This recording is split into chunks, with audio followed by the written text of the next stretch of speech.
Merci beaucoup de votre présence ce soir.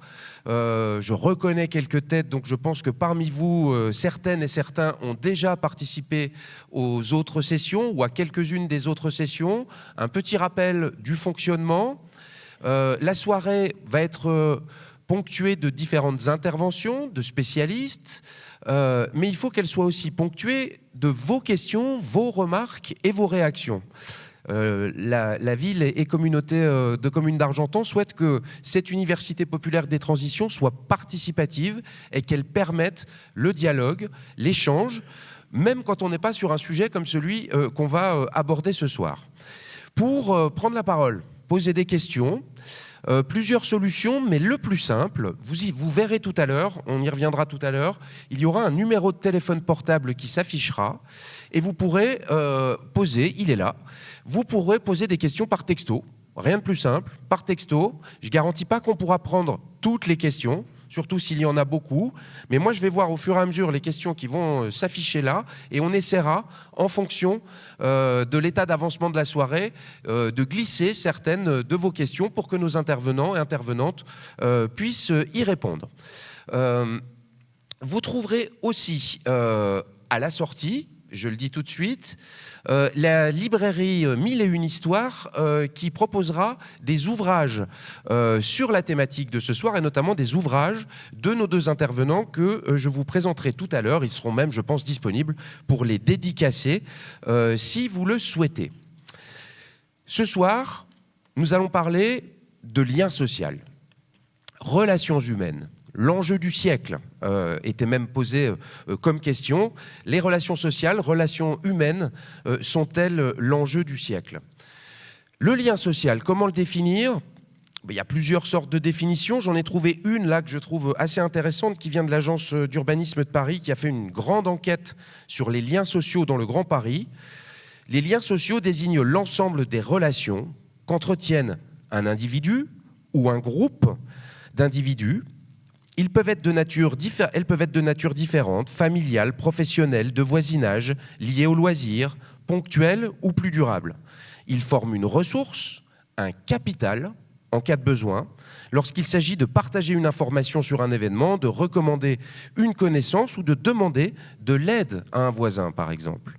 Et cette question de la solidarité entre voisins prend une toute nouvelle acuité au regard des nouveaux enjeux auxquels sont confrontés nos territoires. Vous avez vu cette semaine les inondations en Bretagne. Nous savons que nos territoires sont et vont être de plus en plus confrontés à des aléas qu'ils ne connaissaient pas avant. On a bien sûr des réponses infrastructurelles pour protéger les biens et les personnes face aux événements climatiques, mais on a tendance de dire à France Ville et Territoires Durables que le premier critère de résilience d'un territoire, c'est connaître son voisin. Parce que quand les pouvoirs publics sont débordés, quand les infrastructures sont débordées, qu'est-ce qui reste? La capacité des habitantes et des habitants à s'entraider au quotidien. Et ça fonctionne très bien. À chaque fois qu'un événement majeur se produit, c'est plutôt rassurant. Il y a un réflexe instinctif chez Homo sapiens qui est que face à un événement disruptif, une crise, quelque chose de grave, le premier réflexe, c'est de venir en aide aux personnes qui en ont besoin. On va essayer de discuter de ce concept de lien social ce soir.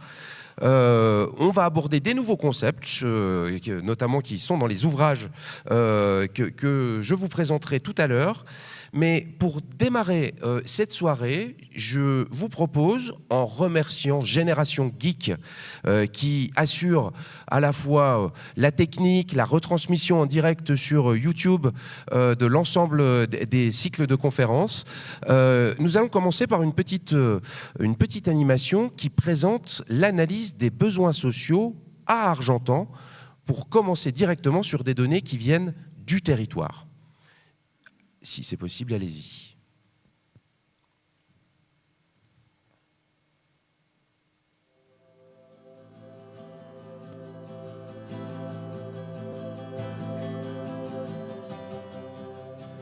Bienvenue à Argentan, une ville de 13 849 habitants au cœur de la Normandie. Parmi ces 13 849 personnes, 50% des ménages sont composés de personnes seules. contre environ 35 à 40% en moyenne en France. Depuis 1962, la taille moyenne des foyers est passée de 3,4 à seulement 1,9 personnes par ménage. Et pour beaucoup, la solitude va de pair avec la précarité. Une personne seule sur 4 vit sous le seuil de pauvreté. L'isolement n'est pas qu'une statistique. Aujourd'hui en France, une personne sur 4 souffre de solitude et 530 000 personnes vivent en situation de mort sociale, un chiffre alarmant qui a presque doublé depuis 2021. À Argentan, les familles avec enfants représentent 22% des ménages, mais 40% de ces familles sont monoparentales, soit près du double de la moyenne nationale. Une situation qui s'accompagne souvent de difficultés économiques, 45% des familles monoparentales vivent dans la pauvreté. La précarité touche l'ensemble de la population. À Argentan, 24% des habitants vivent avec moins de 1 158 € par mois, un taux bien supérieur à la moyenne nationale de 14%. C'est aussi plus élevé qu'à l'échelle régionale ou départementale. Une moyenne en corrélation avec d'autres villes moyennes normandes. Avec 17% de la population dépendant des minima sociaux, le double de la moyenne nationale, les défis sociaux sont immenses. Les jeunes ne sont pas épargnés. 32% des 18-24 ans n'ont ni emploi ni diplôme, soit plus du double de la moyenne française. Enfin, 25 à 30% de la population a déménagé à Argentan il y a moins de 5 ans, témoignant d'une mobilité importante, mais aussi d'un ancrage parfois fragile. Ces chiffres sont le reflet d'une réalité complexe. Quels sont les enjeux derrière ces statistiques? Quels sont les défis à relever? Et surtout, comment imaginer ensemble des solutions pour construire un avenir solidaire pour Argentan? Je vous propose maintenant d'accueillir Frédéric Léveillé, qui est le maire d'Argentan, président de la communauté de communes, pour qu'il puisse ouvrir cette soirée et peut-être donner quelques informations complémentaires sur cette analyse des besoins sociaux. Merci Sébastien, bonsoir à toutes et à tous. D'abord, merci à vous d'être là. Et puis, je crois que l'animation qui a été présentée a un intérêt. D'abord, il faut montrer les choses telles qu'elles sont et pas telles qu'on les voudrait les voir. Et que l'analyse des besoins sociaux, c'est une photographie à un temps T d'une réalité, d'une situation qui doit nous permettre de, à la fois, bien visualiser ce qui est, de bien comprendre ce que nous pouvons essayer de construire et surtout de donner des réponses, et ça va être aussi, j'espère en tout cas, l'objet et l'enjeu de la réunion de ce soir, de donner des réponses qui sont des réponses dont on n'a pas forcément toujours la certitude qu'elles vont fonctionner, mais au moins avec une vraie volonté partagée de pouvoir faire des choses qui, a priori, en tout cas nous le pensons, peuvent améliorer la situation. C'est lié à des politiques publiques, c'est aussi lié à des actions qui sont menées par des acteurs sur les territoires. Il y a une vraie logique de partenariat à développer et qui me semble absolument fondamentale si on veut y parvenir. C'est en tout cas tous les défis qui sont devant nous. Et justement parce que nous avons identifié un certain nombre de problématiques que vous voyez ici en relation, en rapport avec la situation nationale, voire avec des réalités départementales ou régionales, ça nous semblait important de partir de là pour se dire, maintenant, qu'est-ce qu'on peut aussi construire? Alors, évidemment, ça n'a pas identifié des politiques publiques qu'on mène, on pourra y revenir dans la soirée, mais ça a permis de mettre une photographie. Et cette photographie, elle doit nous donner l'occasion de travailler à ce lien social et de savoir comment est-ce que ce lien social, à la fois on le construit, on le développe, on le met en œuvre, et comment est-ce qu'on arrive à mener des politiques de solidarité territoriale qui vont finalement impliquer l'ensemble de la population et des acteurs. C'est en tout cas, je crois, tous les défis qui sont devant nous et qui nous intéressent collectivement, nous ici présents, sans doute ceux qui sont en visio, mais aussi, et c'est là où je pense que nous avons à continuer à porter la parole et à expliquer ce qui se fait et ce qui se passe dans les universités populaires, mais aussi à partager avec celles et ceux qui sont directement concernés. Voilà. Je ne doute pas un seul instant que vous saurez, nous saurons collectivement à la fois échanger et partager, ça c'est évident, mais aussi proposer parce que c'est aussi ça l'enjeu des universités populaires des transitions. Merci à vous. Merci beaucoup, merci. Et je vais tout de suite appeler, vous pouvez les applaudir aussi, Martin Vanier, Jean-François Serre, nos deux premiers intervenants. Je vais vous demander de bien vouloir prendre place dans les fauteuils pendant que je vais vous présenter.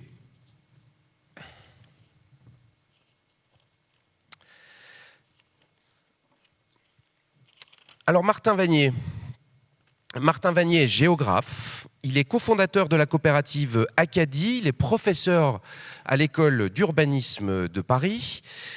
C'est un géographe spécialisé dans ce qu'on appelle les territoires, l'approche territoriale au sens large et en particulier sur la notion de coopération entre les territoires. On lui doit notamment un terme qui est maintenant beaucoup repris, l'interterritorialité, qui exprime cette idée que les territoires ont tout intérêt à coopérer plutôt que d'être en compétition pour répondre aux différents enjeux. Jean-François Serre est essayiste, président d'un cabinet de conseil qui s'appelle Territoire Zéro Isolement. Il est également fondateur de Mona Lisa, on en parlera tout à l'heure, donc je n'en parle pas tout de suite. Mais il a travaillé à Emmaüs Habitat, il a été délégué général de l'association Les Petits Frères des Pauvres. On a donc un praticien, qui disait tout à l'heure, un praticien qui réfléchit quand même aussi, mais un praticien qui a, tout au long de sa carrière professionnelle, expérimenté concrètement les sujets qu'on va aborder ce soir. Et peut-être je voudrais commencer par vous, Jean-François. Peut-être d'abord une première réaction à cette analyse. Qu'est-ce que ça vous inspire? Est-ce que vous n'êtes pas surpris parce que ce sont des chiffres qu'on retrouve dans ce type de territoire? Moi, il y a quand même un chiffre qui m'a énormément marqué, c'est le premier. 50% de la population d'Argentan vit seule. Qu'est-ce que ça vous inspire? Comment vous pouvez réagir à ça? D'abord, merci beaucoup pour votre accueil et bonjour à chacun. Le sujet de l'isolement social tel que je l'aborde et tel que je le connais a une dimension qui est assez objective. Et qui cache des processus qui sont soit des processus assez rapides, soit des processus très longs. Par exemple, 50% de personnes qui vivent seules, c'est un processus très long de décohabitation qui fait que le fait de vivre, d'avoir des ménages avec une seule personne est une dynamique qui est très longue en fait, qui provient d'un processus, d'un changement des modes de vie, d'individualisation, pour dire des modes de vie qui proviennent de l'individualisation, en fait, qui touchent énormément de manières de vivre et qui, effectivement, interrogent beaucoup lorsqu'on en voit les chiffres. Mais l'isolement social tel que je le perçois dans les réalités vécues, et dans les recherches de réponses, puisque Monsieur le maire disait il faut rester dans cette recherche de réponses, en fait c'est un phénomène qui est beaucoup plus invisible que ce que les chiffres peuvent dire. Quand on dit 50% de personnes vivent seules, oui, mais c'est pas forcément dans ces 50% qu'il y a les personnes les plus isolées ou les plus en solitude. Parce que les personnes les plus en solitude sont parfois des personnes qui vivent en couple, parce que simplement ils sont dans une situation de déréliction, parce qu'ils ont un parcours qui est un parcours d'exclusion, de mise à part, parce qu'ils sont fragiles, parce qu'ils entrent dans des dynamiques de dépendance, parce qu'ils sont frappés par la difficulté de mobilité, ce qui fait qu'ils n'ont plus accès aux services, parce que toutes sortes de raisons. Et du coup, l'isolement social tel que nous le percevons, quand je dis je, c'est nous, les associations, les acteurs, etc., et une dynamique, je dirais, très invisible. Alors, elle est très invisible du fait qu'elle dépend des parcours de vie et de réalité qui peuvent être très différenciés, même si il y a des grandes tendances, notamment le fait que la corrélation entre situation très modeste ou pauvreté et isolement social est tout à fait avérée et très préoccupante, enfin, pose la question. Mais elle est aussi très invisible du fait que ce n'est pas un besoin social, au sens du besoin social. C'est-à-dire que l'isolement social ou la solitude est une souffrance dont ceux qui souffrent ne peuvent pas dire, qui est indicible. Parce qu'en fait, lorsque vous êtes dans une situation de solitude, c'est-à-dire dans une fragilité ou une pauvreté relationnelle, les personnes qui en souffrent ne le vivent pas comme un manque dont une réponse pourrait leur être faite par un dispositif ou par un professionnel ou par un service. En fait, ils le vivent comme la résultante d'une indignité. C'est-à-dire que si je n'ai pas de relation, c'est parce que je ne mérite pas d'être en relation. C'est parce que simplement je n'ai pas su en fait garder et cultiver des liens. Et donc il y a une sorte l'isolement social et la solitude est vraiment une réalité extrêmement difficile à percevoir parce qu'elle ne s'exprime pas par ceux qui en souffrent. Et vous écrivez « La pauvreté relationnelle est une nouvelle forme de misère de nos sociétés avancées.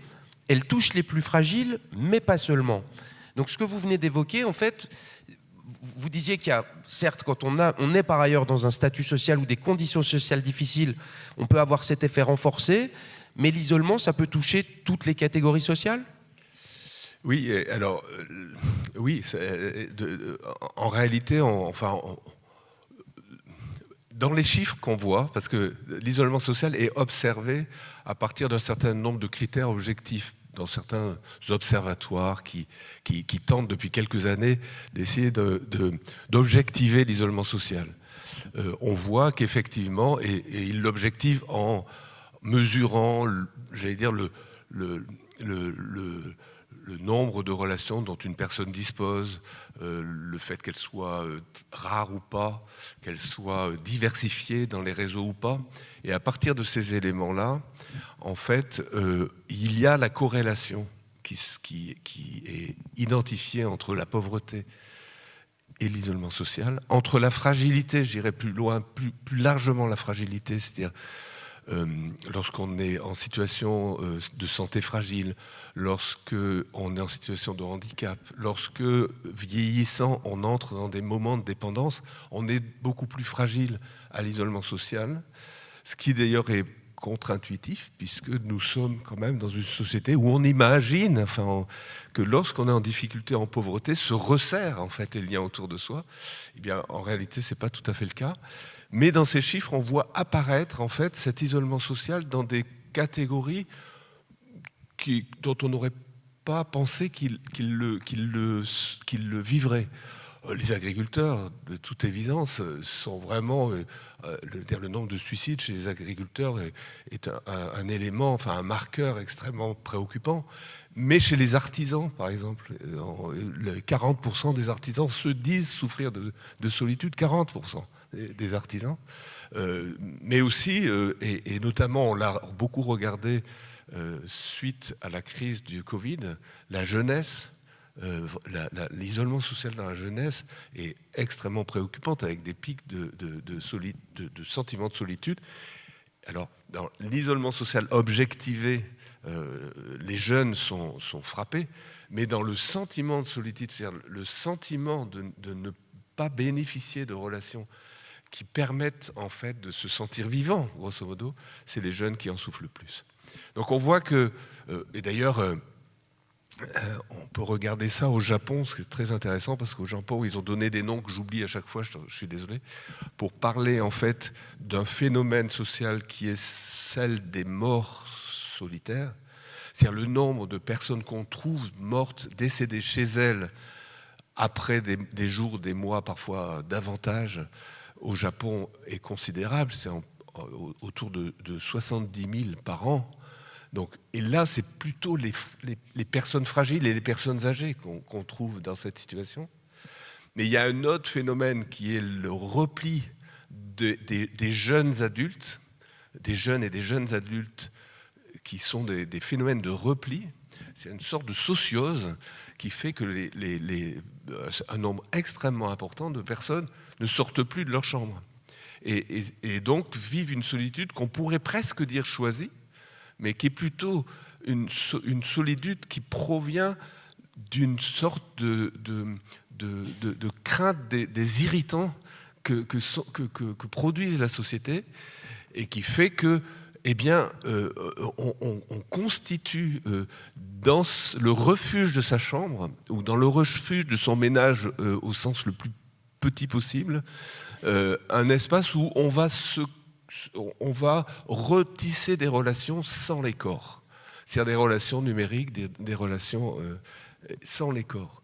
Et là, il y a un phénomène d'isolement et de solitude qui n'est pas du tout celui dont on parle quand on parle des grandes fragilités, des grandes pauvretés, qui est un repli. On a l'impression que d'un côté, la société nous lâche, c'est-à-dire que les personnes les plus en pauvreté, plus en difficulté, sont celles qui, en plus, n'ont pas de relation.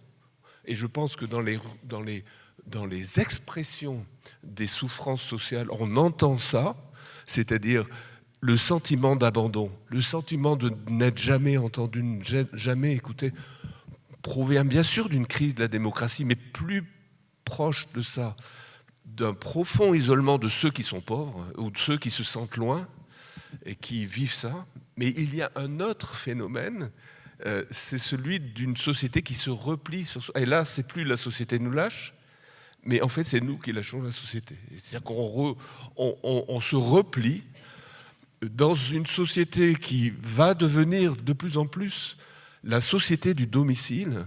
C'est-à-dire, de chez moi, je peux, grosso modo, me soigner, faire mes courses, me cultiver,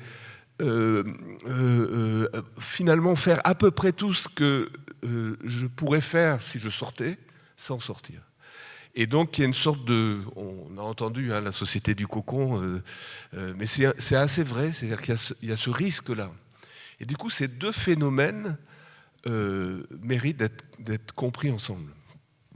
Et l'impact des réseaux sociaux dans tout ça? Parce que les jeunes, vous parliez des jeunes, c'est vrai que c'est assez paradoxal, les jeunes n'ont peut-être jamais eu autant de relations sociales virtuelles, peut-être au fur et à mesure que les relations sociales physiques diminuent.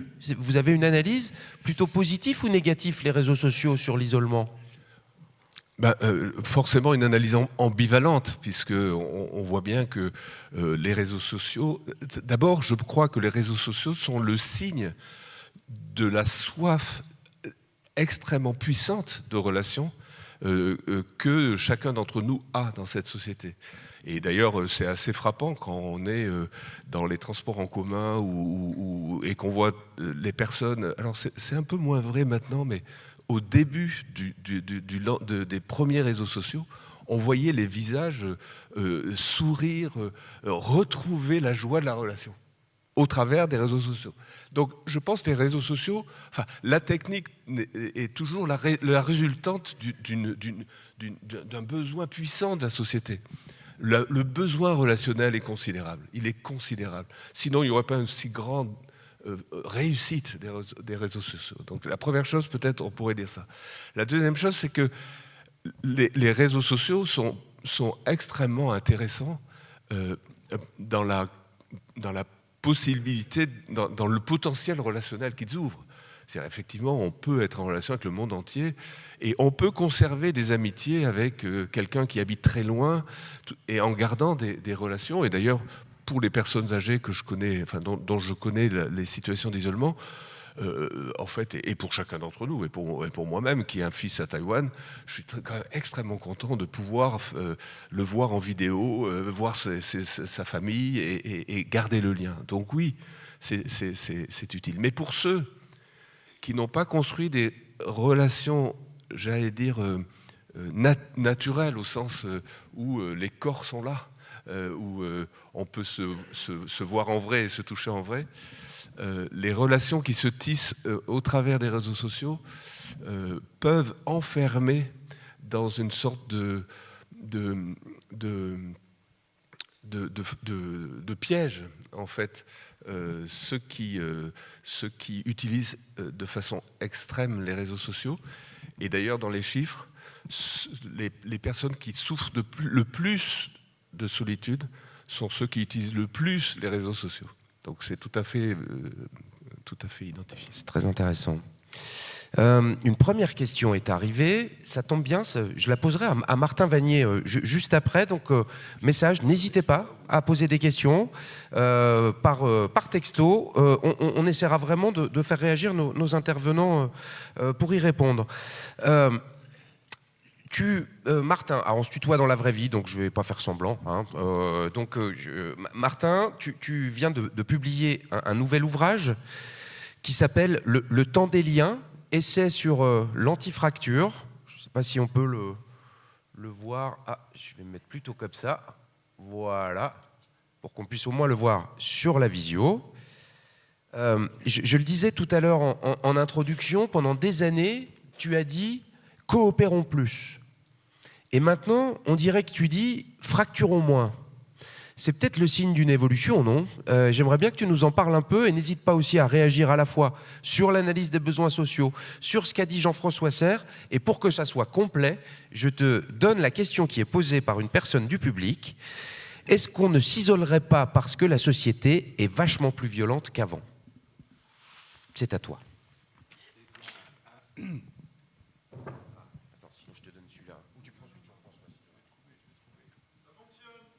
Oui, ça fonctionne. Pardon, excusez-moi.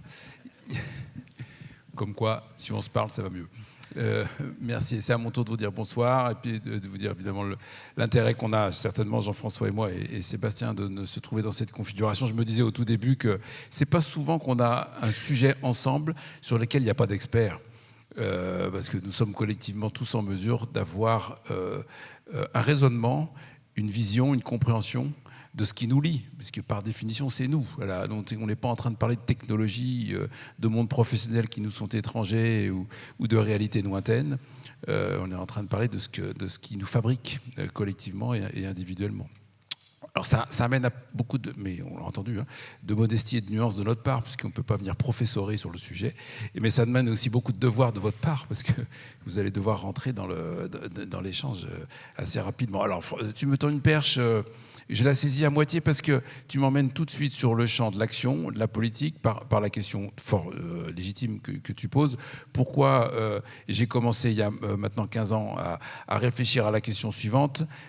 Comment faire la preuve que nous sommes plus efficaces ensemble et je parlais là du champ des collectivités territoriales, monsieur le maire et monsieur le président, je parlais de votre métier qui est aussi en réalité le mien, mais sous une autre formule. Je parlais de la capacité de nos territoires à fabriquer du bien commun. Comment, dans cette fabrique, il vaut mieux s'y mettre ensemble que le faire chacun dans son périmètre et son champ clos, avec l'espoir d'y trouver des solutions que d'autres ne sauraient pas mettre en œuvre et qui nous permettraient de faire la démonstration que, nous, on a réussi quand même, hein, et à côté, ils s'en sortent pas si bien. Ha, ha, ha.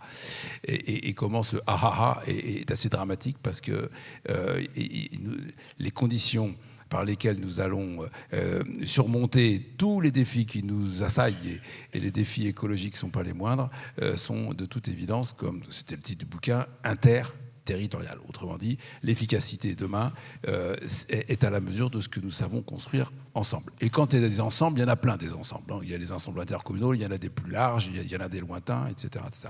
Mais c'était très tourné action politique et politique publique. Et j'atteste avec toi, Sébastien, on se connaît depuis longtemps, et qu'il y a 15 ans, venir parler de solitude dans une salle publique, une université populaire quelque part en France, c'était pas une invitation très fréquente qu'on pouvait recevoir. Et donc, oui, je confirme que, c'est pas que la roue a tourné, mais les choses se sont cristallisées et ont avancé à une vitesse qui, d'ailleurs, moi qui suis chercheur sur ces questions, me saisit, me bouscule quasiment semaine après semaine. Et oui, je réponds à la question posée, bien sûr. Bien sûr, cette société dont on vient à grands traits de dire quelques éléments de diagnostic sur la solitude qu'elle a générée, c'est la même que celle qui a réouvert le champ de la violence individuelle et de la violence collective. Après, il faudrait peut-être que vous ayez un débat sur la question de la violence, mais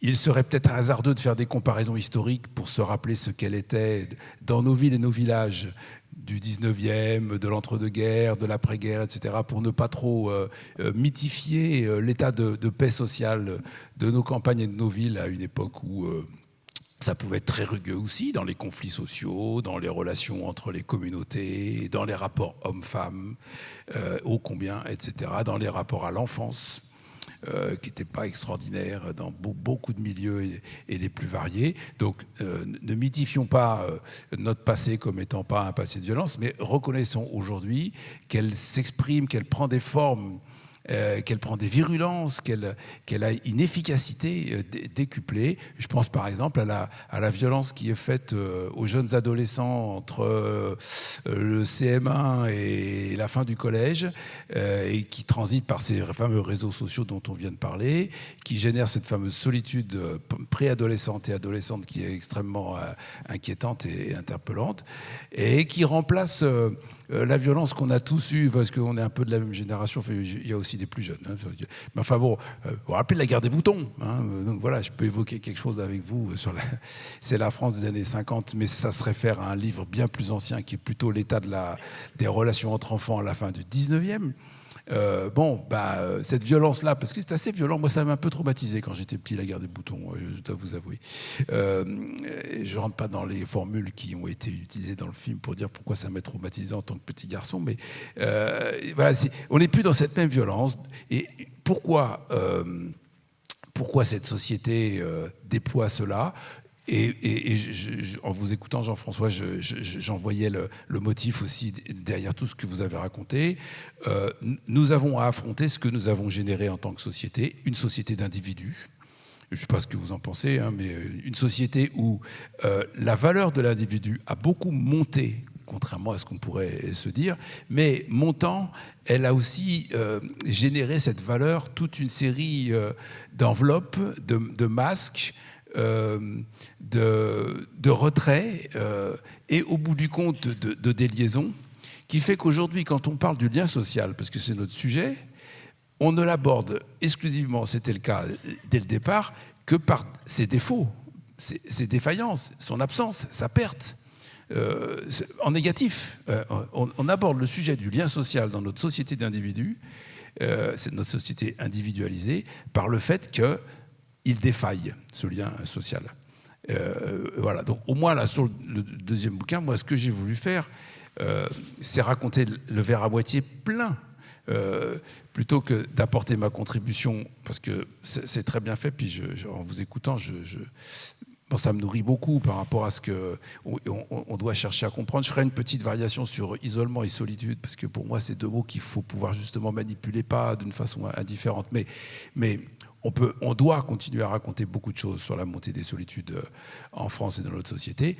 Moi, j'attendais que vous parliez des jeunes parce qu'effectivement, je suis confronté à la solitude étudiante, ce qui est quand même un truc hallucinant.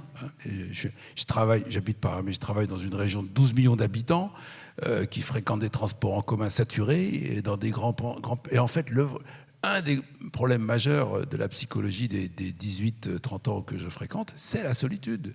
La solitude dans la région, une des régions les plus denses d'Europe, donc c'est des trucs de fou. De ce côté-là, on pourra encore se dire beaucoup de choses, et j'ai voulu explorer dans mon ouvrage, et j'arrête, ce qui nous lie. Voilà, ce qui nous relie et ce qui refabrique du lien, et qui, par conséquent, est à cultiver. Parce que face au problème, il y a deux façons de le prendre. Je dois corriger ce qui ne va pas.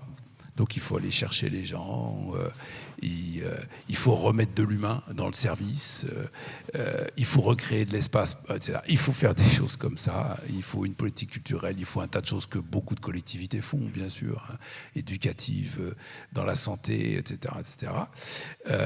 Et puis aussi, Ça, c'est le côté, en quelque sorte, corriger l'absence, corriger la défaillance.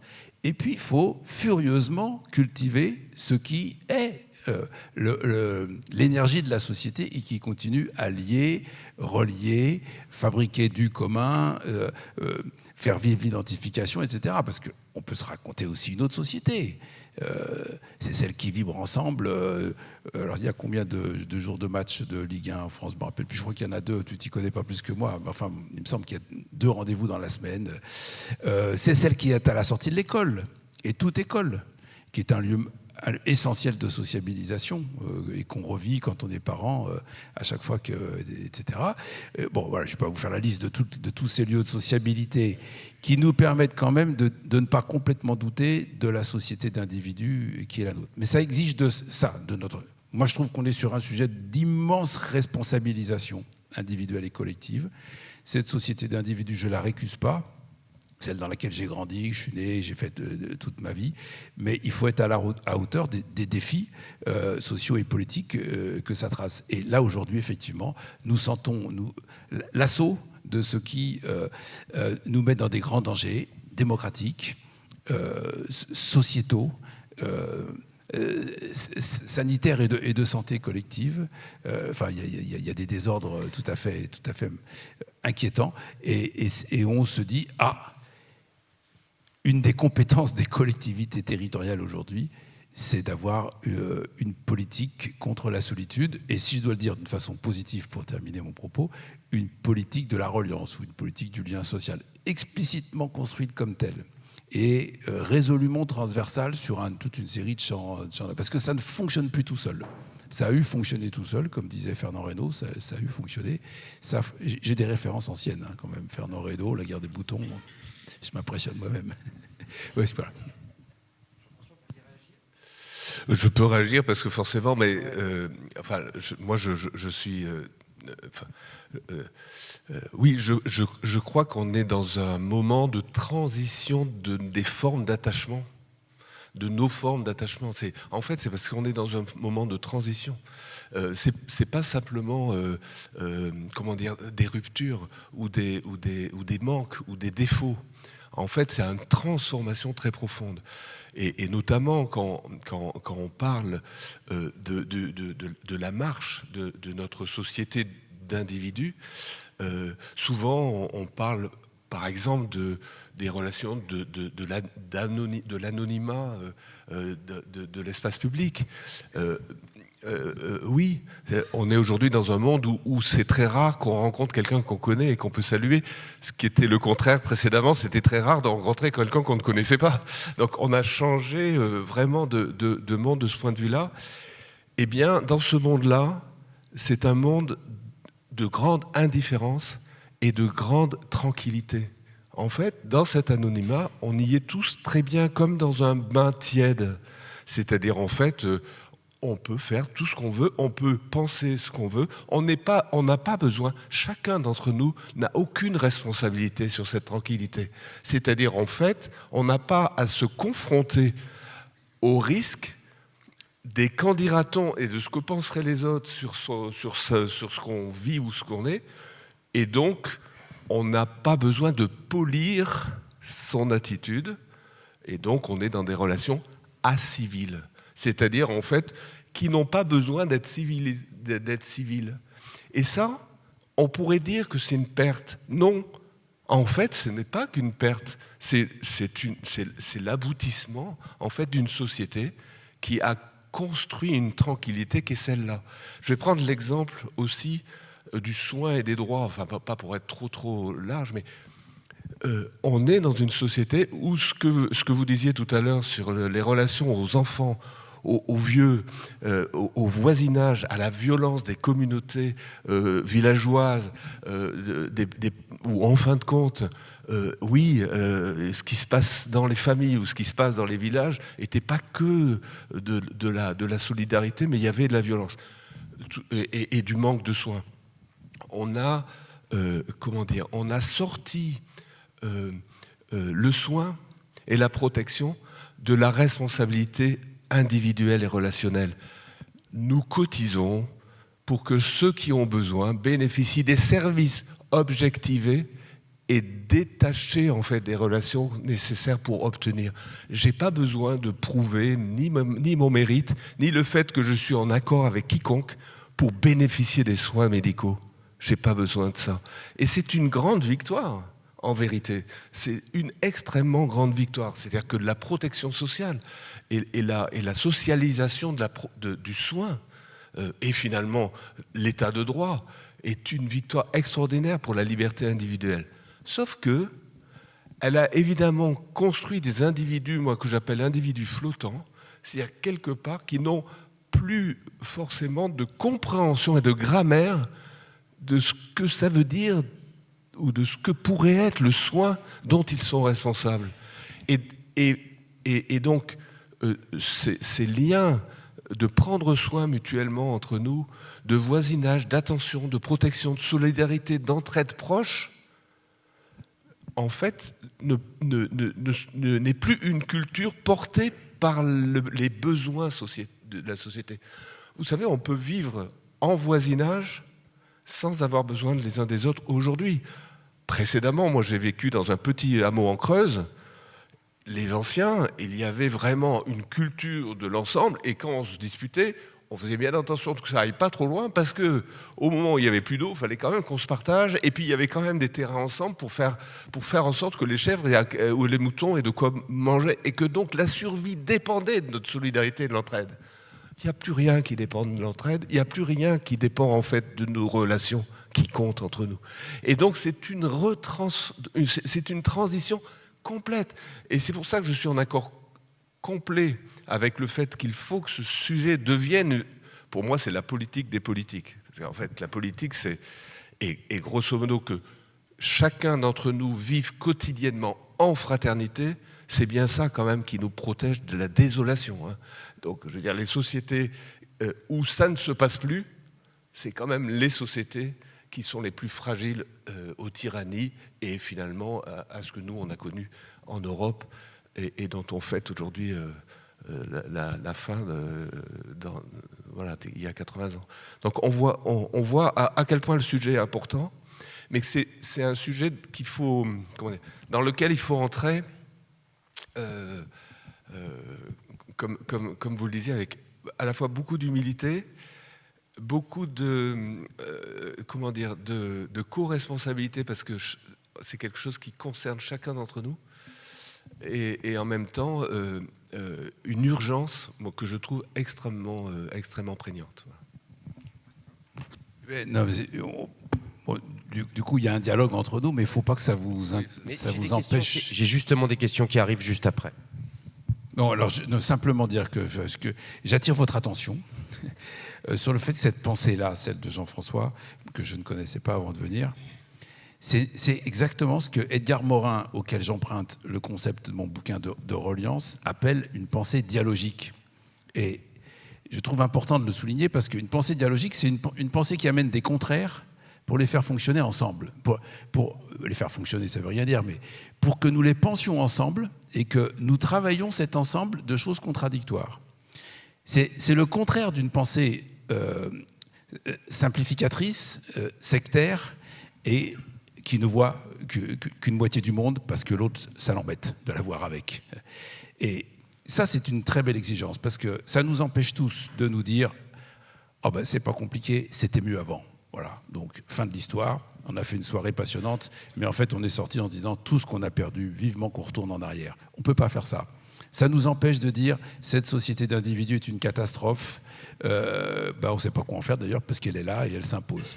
Ça nous empêche de tomber dans ces perspectives ou ces propositions politiques populistes au passage, et qui sont des caricatures de compréhension de la société. Donc moi, du coup, je suis très très à l'aise aujourd'hui, ce soir, pour effectivement discuter avec quelqu'un qui a une vraie pensée dialogique. Et une des expressions de ça, c'est que, je suis d'accord, il y a eu une forme, les économistes diraient, d'externalisation. C'est-à-dire que la société s'en est débarrassée et l'a projetée, et c'est une conquête sociale, dans les mains de l'intérêt public, du bien public, de l'acteur public et de son intérêt général, que l'ensemble de ses devoirs de solidarité. Ça s'appelle la sécurité sociale en 1945, ça prend plein d'autres formes, etc. Et à un moment donné, chacun d'entre nous peut dire oui, la solidarité, écoutez, ok, mais enfin, c'est pas ma responsabilité directe et personnelle. J'ai plein d'autres devoirs. Hein. Donc, c'est confié à des puissances publiques, des collectivités petites et grandes, et qu'elles fassent leur travail, et puis bon, etc., etc. Et moi, j'arrive donc à quelque chose qui réexige la responsabilité sociale de chacun d'entre nous pour dire, il faut peut-être qu'on se réengage, qu'on reprenne place, qu'on réaffirme, qu'on réendosse, effectivement, qu'on ne transmette pas systématiquement les clés du camion à monsieur le maire, à monsieur le président, à son administration, à ses agents, au service public. Débrouillez-vous avec ceux qui sont sur la route. Nous, on a la nôtre de route. Donc il y a une sorte de réappel à l'engagement individuel, social, on pourrait dire non public, même si évidemment il concourt à l'intérêt public. Et en même temps, moi je dis, il faut en faire une grande politique publique. Alors ça, c'est dialogique, parce que alors, la solution est où? Elle est dans l'engagement social et la responsabilité de chacun, ou elle est dans la conception d'une politique publique, y compris locale, qui fait de la question du lien sa guideline, sa ligne de conduite majeure. Moi, ça m'intéresse, cette contradiction apparente, autrement dit, qui doit prendre en charge ça? On répond les deux choses en même temps. Parce que ce que je trouve passionnant, c'est que nous puissions envisager d'aller vers des politiques publiques qui nous responsabilisent et qui nous embarquent et qui nous engagent. Non pas des choses qui sont fabriquées par des cadres publics pour lesquels nous votons et payons des impôts, et basta, qu'ils se débrouillent et qu'ils fassent leur boulot, moi j'ai le mien, mais des cadres de transformation de la société locale, de tout ce qu'il faut produire, de la politique de lecture à la politique de l'aide à domicile, en passant par la politique de santé publique, etc., qui soient autant de champs dans lesquels il y a un engagement et une responsabilité citoyenne à la bonne production des politiques publiques. Chose qu'en France, peut-être plus particulièrement qu'ailleurs en Europe, nous n'avons pas suffisamment la culture, parce que nous avons une très haute culture de l'administration et de la chose publique. Comme on dit dans le langage courant, que fait la police? Sous-entendu, c'est pas ma charge à moi. Alors ça, c'est une belle conquête que d'avoir cet adossement-là à la chose publique. Ça nous a un peu désarmés, défaits. Et il y a une convergence très forte sur cette espèce d'appel à la reconstruction sociale de la responsabilité. Alors, je vais d'abord donner quelques réactions, parce qu'il y a des questions, mais il y a aussi des réactions que je trouve extrêmement intéressantes. Par exemple, quelqu'un nous dit « Je me souviens de la définition de la socialisation que décrivait Piaget. Une société n'est pas une somme d'individus, mais les liens qui unissent et font société. » Je pense que vous avez la ref et ça vous fera réagir. Alors, il y a une autre remarque qui dit « Car j'entends, tout le monde se connaît, hein, et l'anonymat est rare. » C'est vrai? Tout le monde se connaît? Pas tout à fait. Bon, c'est quelqu'un de très sociable qui a dû indiquer cette remarque. Et puis, quelques questions. J'en garderai aussi pour la deuxième partie. Mais une question m'interpelle beaucoup. Comment on cartographie la solitude? Comment on mesure la solitude? Est-ce que vous savez l'un ou l'autre, ou peut-être qu'il faudrait plutôt poser la question à celles et ceux qui font des ABS, mais est-ce que vous avez des éléments de réponse? Sur la cartographie, je laisserai Martha Vanier répondre. Sur les mesures, moi, ce que je connais des observatoires, c'est effectivement, d'abord, c'est centré sur la relation, et donc on demande aux personnes le nombre, la fréquence de relations. Est-ce qu'ils ont souvent, c'est autour de réseaux relationnels, c'est dans la famille, c'est des collègues de travail, c'est le voisinage, c'est les amis, les amitiés, et on demande est-ce que vous avez des relations quelle en est la fréquence, est-ce que c'est dans les divers réseaux ou est-ce que c'est dans un seul réseau, et c'est sur ce type de critères qu'on objective. Alors, je dirais, là c'est la question sur isolement social et solitude, c'est-à-dire l'isolement social, l'isolement relationnel, je dirais. C'est l'isolement relationnel, c'est-à-dire, en fait, ce qu'on peut objectiver en termes de nombre, de fréquence et de diversité des relations, et à partir Voilà, on dit là, la personne est plutôt isolée, fragile, etc. Mais par exemple, sur cette mesure-là, on considère que 12% des Français de plus de 15 ans sont isolés. C'est quand même 7 millions de personnes. Et ce qui, moi, me paraît encore plus incroyable, c'est que 21% des Français n'ont de relation que dans un seul réseau. Donc, un seul réseau, c'est vraiment, pour moi, une sorte de précarité relationnelle, parce qu'en cas de rupture, il n'y a pas de recours. Et puis, il y a une deuxième façon d'aborder la solitude, c'est d'aborder la solitude, où là, on n'est pas sur l'isolement relationnel, l'isolement social étant encore d'autres éléments, mais sur la solitude. Et la solitude, c'est un sentiment subjectif. Et on peut vivre au milieu des autres, on peut même vivre dans sa famille, on peut même vivre dans un établissement avec plein de soignants très humains et vivre un sentiment de solitude profond. Donc là, c'est une question qui est posée en disant, vous sentez-vous seul souvent, fréquemment ou autre, et c'est comme ça qu'on identifie la solitude.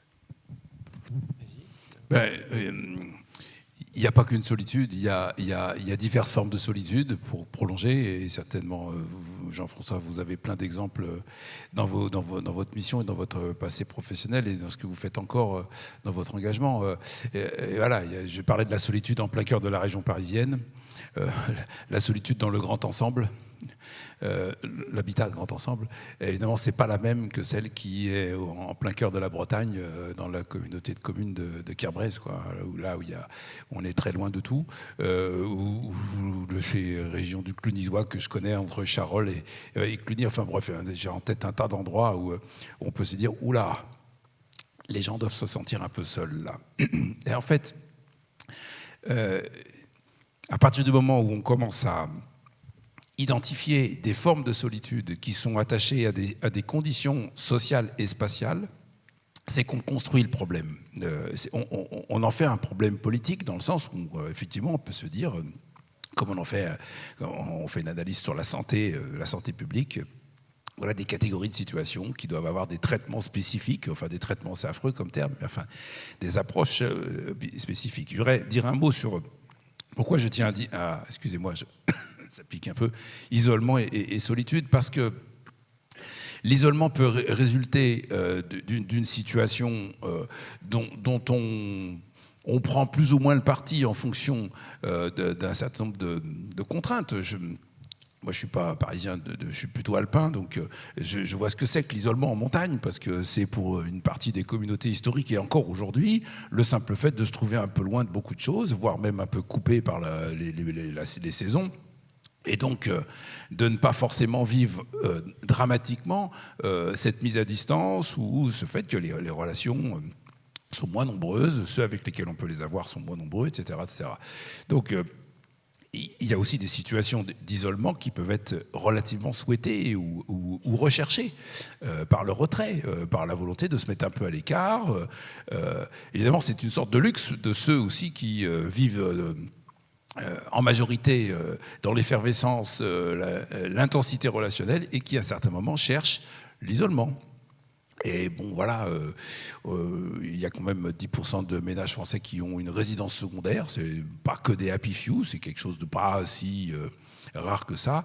Et en général, ils les cherchent pas dans les zones urbaines denses. Ils se mettent un peu en retrait. Donc l'isolement, voilà, c'est à aborder avec effectivement des facteurs plus objectifs, de distance de nombre de relations, etc. Et ça n'implique pas forcément la solitude, laquelle inversement est, de mon point de vue, une pathologie. C'est quelque chose, c'est une forme de désordre affectif et social dont on souffre. La solitude est une souffrance. L'isolement peut la fabriquer, cette solitude et cette souffrance, mais pas nécessairement, c'est ce que j'ai voulu dire, notamment l'isolement spatial. Je ne vois pas d'approche positive de la solitude à condition, enfin à l'exception de l'ascétisme, la volonté de se replier sur une relation un peu spirituelle à soi, donc qui est totalement respectable et qui correspond à un choix très très particulier. Pour le reste, la solitude est une pathologie, et cette pathologie, elle a des formes multiples. On la trouve dans la société à toutes sortes d'âges, de nombreuses conditions sociales, même si on a bien commencé en disant oui, mais enfin, il faut voir là où ça tape quand même, hein, et on ne peut pas nier la réalité des chiffres dans beaucoup de conditions géographiques aussi, à ce point qu'aujourd'hui, effectivement, ça devrait être l'objet d'une forme de politique publique en tant que telle, mais en même temps, plus qu'une politique publique, d'une sorte de conscience collective de la façon de la saisir. On peut se dire, oui, écoutez, la solidarité, on connaît, le prendre soin, ça fait un moment qu'on en parle, et puis il y a une multitude d'associations locales pour aller vers, pour aider, pour être dans cette écoute. Oui, c'est vrai. Et elles sont anciennes, elles ont toujours besoin de beaucoup d'énergie collective pour continuer à vivre. Je reviens à mon histoire de verre à moitié vide, verre à moitié plein. Manifestement, ça n'est pas uniquement en correction des situations défaillantes que nous reconstruisons une société d'individus plus cohésive, c'est aussi en se saisissant des champs dans lesquels les individus font des choses ensemble, pour qu'on parle du lien social et de ce qui nous lie d'une façon positive, proactive, et qui devienne un objet de déploiement, d'épanouissement. Donc il faut qu'on arrive à parler de ça un moment dans la soirée pour pas juste qu'on parle de tout ce qu'on n'a pas. Il faut qu'on arrive à saisir de ce qu'on a. Justement, on va y venir. Quelques remarques quand même de la salle intéressantes qui vont exactement dans le sens de ce que tu viens de dire sur le besoin d'une forme de politique publique en la matière. Comment faire du lien social une ressource pour repenser nos territoires. J'en avais vu une autre qui parlait d'empathie sociale, mais je l'ai peut-être passée sur l'autre page, et qui disait serait-il possible de travailler pour le développement de l'empathie sociale ? Et effectivement, on va maintenant passer plutôt dans une deuxième étape de cette soirée où on va essayer de parler plus solutions. Qu'est-ce qu'on fait maintenant ? Qu'est-ce qui existe ? Qu'est-ce qui peut nous inspirer ? Et pour lancer, je vous glisse quand même quelques questions auxquelles on n'a pas pu répondre dans cette première partie, pour le cas où, avec votre talent, vous sachiez glisser une petite réponse sur ces questions dans la deuxième partie. Il y avait une question sur est-ce que l'isolement n'est pas aggravé par l'augmentation du coût de la vie ou la perte de pouvoir d'achat. Que pensez-vous des universités du nous ? Je pense que vous connaissez, moi je ne connais pas, mais peut-être qu'on pourra reposer la question dans la salle si vous ne connaissez pas. Un témoignage que je trouve sympa, j'ai fait l'expérience du tutoiement spontané à l'opposé du vouvoiement que je réservais auparavant aux individus. Cela m'a ouvert le cœur et fluidifie mes relations humaines. Intéressant comme méthode, intéressant.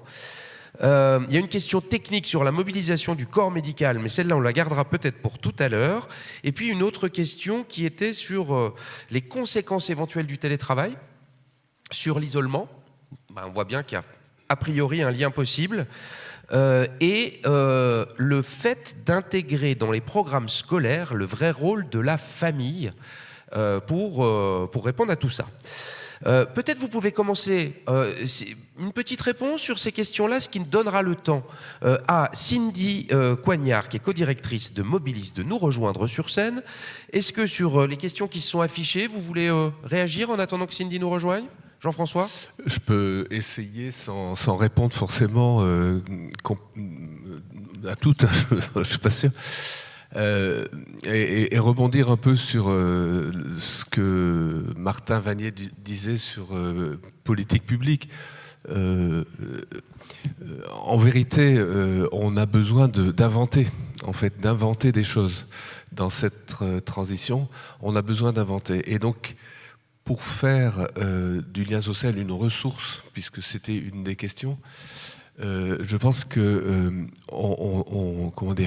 le cœur de la réponse ou de l'action est la pratique de la contribution collective. C'est-à-dire qu'en fait, il faut ouvrir au maximum toutes les occasions de faire ensemble. Voilà. Toutes les occasions de faire ensemble. Parce que c'est dans ces occasions de faire ensemble et je veux dire, dans le champ de la contribution volontaire, c'est-à-dire dans le champ de l'engagement citoyen. C'est dans cette pratique collective du faire ensemble qu'on se ressaisira de cette grammaire de la relation qui compte. Moi, je parle beaucoup de relations qui comptent, c'est-à-dire en fait quand les relations, c'est pas seulement des relations dont on manque, c'est des relations qui comptent, c'est-à-dire des relations chaudes, des relations concernées les uns avec les autres. Et donc dans ces collectifs où on fait ensemble et où on invente ensemble, se tissent extrêmement rapidement entre les citoyens qui le font des relations qui comptent. C'est-à-dire des relations où il y a de la reconnaissance, des relations où il y a de l'entraide, de la protection et où il y a aussi un sentiment pour chacun de compter dans le système. Donc tout part de là. Je dirais, moi, que j'appelle ça les cellules souches. En fait, c'est des cellules souches de la société. Réellement, c'est comme si, et c'est l'expérience, et j'en parlerai peut-être tout à l'heure de Mona Lisa, ces collectifs d'initiatives citoyennes, j'allais dire, revitalisent le tissu social de façon assez impressionnante quand on les anime et qu'on les anime en réseau. Et la politique publique devient une politique d'animation des cellules souches. Voilà ce que je dirais. C'est très bien dit. Merci beaucoup, Jean-François. Merci Cindy Coignard de nous avoir rejoints. Vous êtes co-directrice en charge du développement de projets, des partenariats et de la communication de Mobilis, qui accompagne les personnes qui rencontrent des problèmes de mobilité. On va maintenant passer à des solutions. Vous développez avec cette structure de l'économie sociale et solidaire une solution très concrète qui concerne un sujet qui pose énormément de problèmes, en particulier pour certaines catégories de population en zone rurale, c'est la question de la mobilité et de l'accès à la mobilité. Présentez-nous Mobilis, c'est à vous. Merci, donc bonsoir à toutes et à tous, et puis merci pour l'invitation, surtout à cette soirée qui est passionnante. Effectivement, moi je travaille dans l'association Mobilis, donc c'est ce qu'on appelle une plateforme de mobilité solidaire, donc qui regroupe divers services qui sont voués en fait à lever le frein lié au manque de mobilité. Donc il faut savoir qu'effectivement c'est un frein qui entrave beaucoup les parcours de vie et c'est l'un des 2 freins majeurs en fait à l'insertion dans la vie courante avec la garde d'enfants. Voilà. En général, les gens qui ne peuvent pas aller en emploi, en formation, en stage, ont des problèmes souvent de garde d'enfants, mais également de mobilité, voire les 2. Et donc, nous, au niveau de l'association, on propose des services, avant tout un service d'accompagnement qui est notre cœur de métier. Donc, je fais souvent cette comparaison-là, mais ça permet aux gens de bien cibler ce qu'on fait. Donc, à l'instar en fait des conseillers, par exemple France Travail, qui accompagnent sur l'emploi, nous, on fait exactement la même chose, mais vraiment sur le côté mobilité. Donc, on va faire ce qu'on appelle un diagnostic mobilité. On retrace en fait le parcours de vie de la personne pour bien comprendre et identifier quels sont ses freins pour ensuite pouvoir essayer de les lever avec la personne. Et donc pour ce faire, on a aussi tout un panel de services qu'on développera plus ou moins, vous allez me dire, mais donc on est également organisme de formation, on a une auto-école sociale. Donc, quelle est la plus-value de l'auto-école sociale? C'est d'avoir vraiment un accompagnement spécifique et on est vraiment au cœur de la thématique de ce soir puisque pour un bon nombre de personnes, en fait, passer son permis dans une auto-école classique, voilà, ça va être le chemin habituel. Nous, dans l'auto-école sociale, on a vraiment un accompagnement renforcé des publics qu'on accompagne, notamment sur le volet du code de la route où toute la formation au code qui varie selon les territoires entre 70 et 90 heures en présentiel avec le moniteur. On a quelqu'un en face de nous à qui on peut parler, à qui on peut poser des questions, qui peut reformuler, qui peut réexpliquer.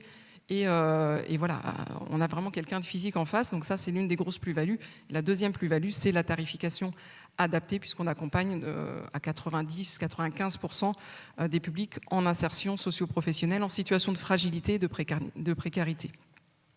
On a également de la location solidaire, donc c'est de la location de véhicules, également avec une tarification adaptée. Et puis voilà, on peut renseigner aussi les collectivités, les entreprises. On travaille beaucoup avec les collectivités sur Terre d'Argentan sur toutes les questions de mobilité. Et je vous parlerai peut-être d'un projet tout à l'heure qui fait vraiment sens au niveau du lien social, justement. Peut-être rappeler juste où vous intervenez à peu près ? Alors, on intervient sur les 3 départements de l'ex-Basse-Normandie. Donc, on est très présent dans l'Orne. Donc, on a un gros bassin, un très gros pôle sur Flers-Aglo. Et puis après, on intervient également sur Terre d'Argentan jusqu'à Vallée d'Auge et Pays du Merlereau, donc jusqu'à Vimoutiers. On est également sur le Calvados, sur le Virois et le Bessin, et également dans la Manche, sur Coutances, Avranches, Saint-Lô et Granville. Mais allez-y, parlez de l'initiative dont vous vouliez parler maintenant. Je vous en prie. Oui, donc là, c'est une initiative un petit peu particulière. En fait, on peut accompagner tout type de public. Donc, je vous disais principalement des personnes en insertion socio-professionnelle, mais on a aussi des jeunes, des seniors, des personnes migrantes. On a une action notamment à Argentan en ce moment avec le public migrant. Mais ça peut être également du tout public. Et cette initiative, elle me semble importante puisqu'on la travaille d'ailleurs grâce à un financement de la politique de la ville. Et je remercie d'ailleurs les financeurs publics parce qu'on dépend beaucoup d'eux. Et si on existe, c'est aussi grâce à eux. C'est important de le rappeler. Donc on a déposé un projet, on avait été retenu, donc on le travaille actuellement, sur le quartier Saint-Michel-Vallée d'Auge, sur l'accompagnement au changement de pratiques de mobilité. Et donc c'est important parce que à l'heure actuelle, ça fait lien avec ce que vous disiez, messieurs. En fait, il faut accompagner les personnes, il faut être là. Là où avant on avait de la solidarité, où un pédibus pour aller à l'école se serait fait naturellement, ne se fait plus automatiquement aujourd'hui. Donc nous, on a proposé ce projet qui va être de voir comment on peut se déplacer autrement qu'en voiture individuelle, parce qu'il y a un enjeu aussi sociétal par rapport à l'environnement qui est là, par rapport aussi à l'aspect financier, parce que parfois on se retrouve aussi seul et isolé parce qu'on n'a pas les moyens d'accéder à une certaine mobilité, qui pourtant est un droit aujourd'hui.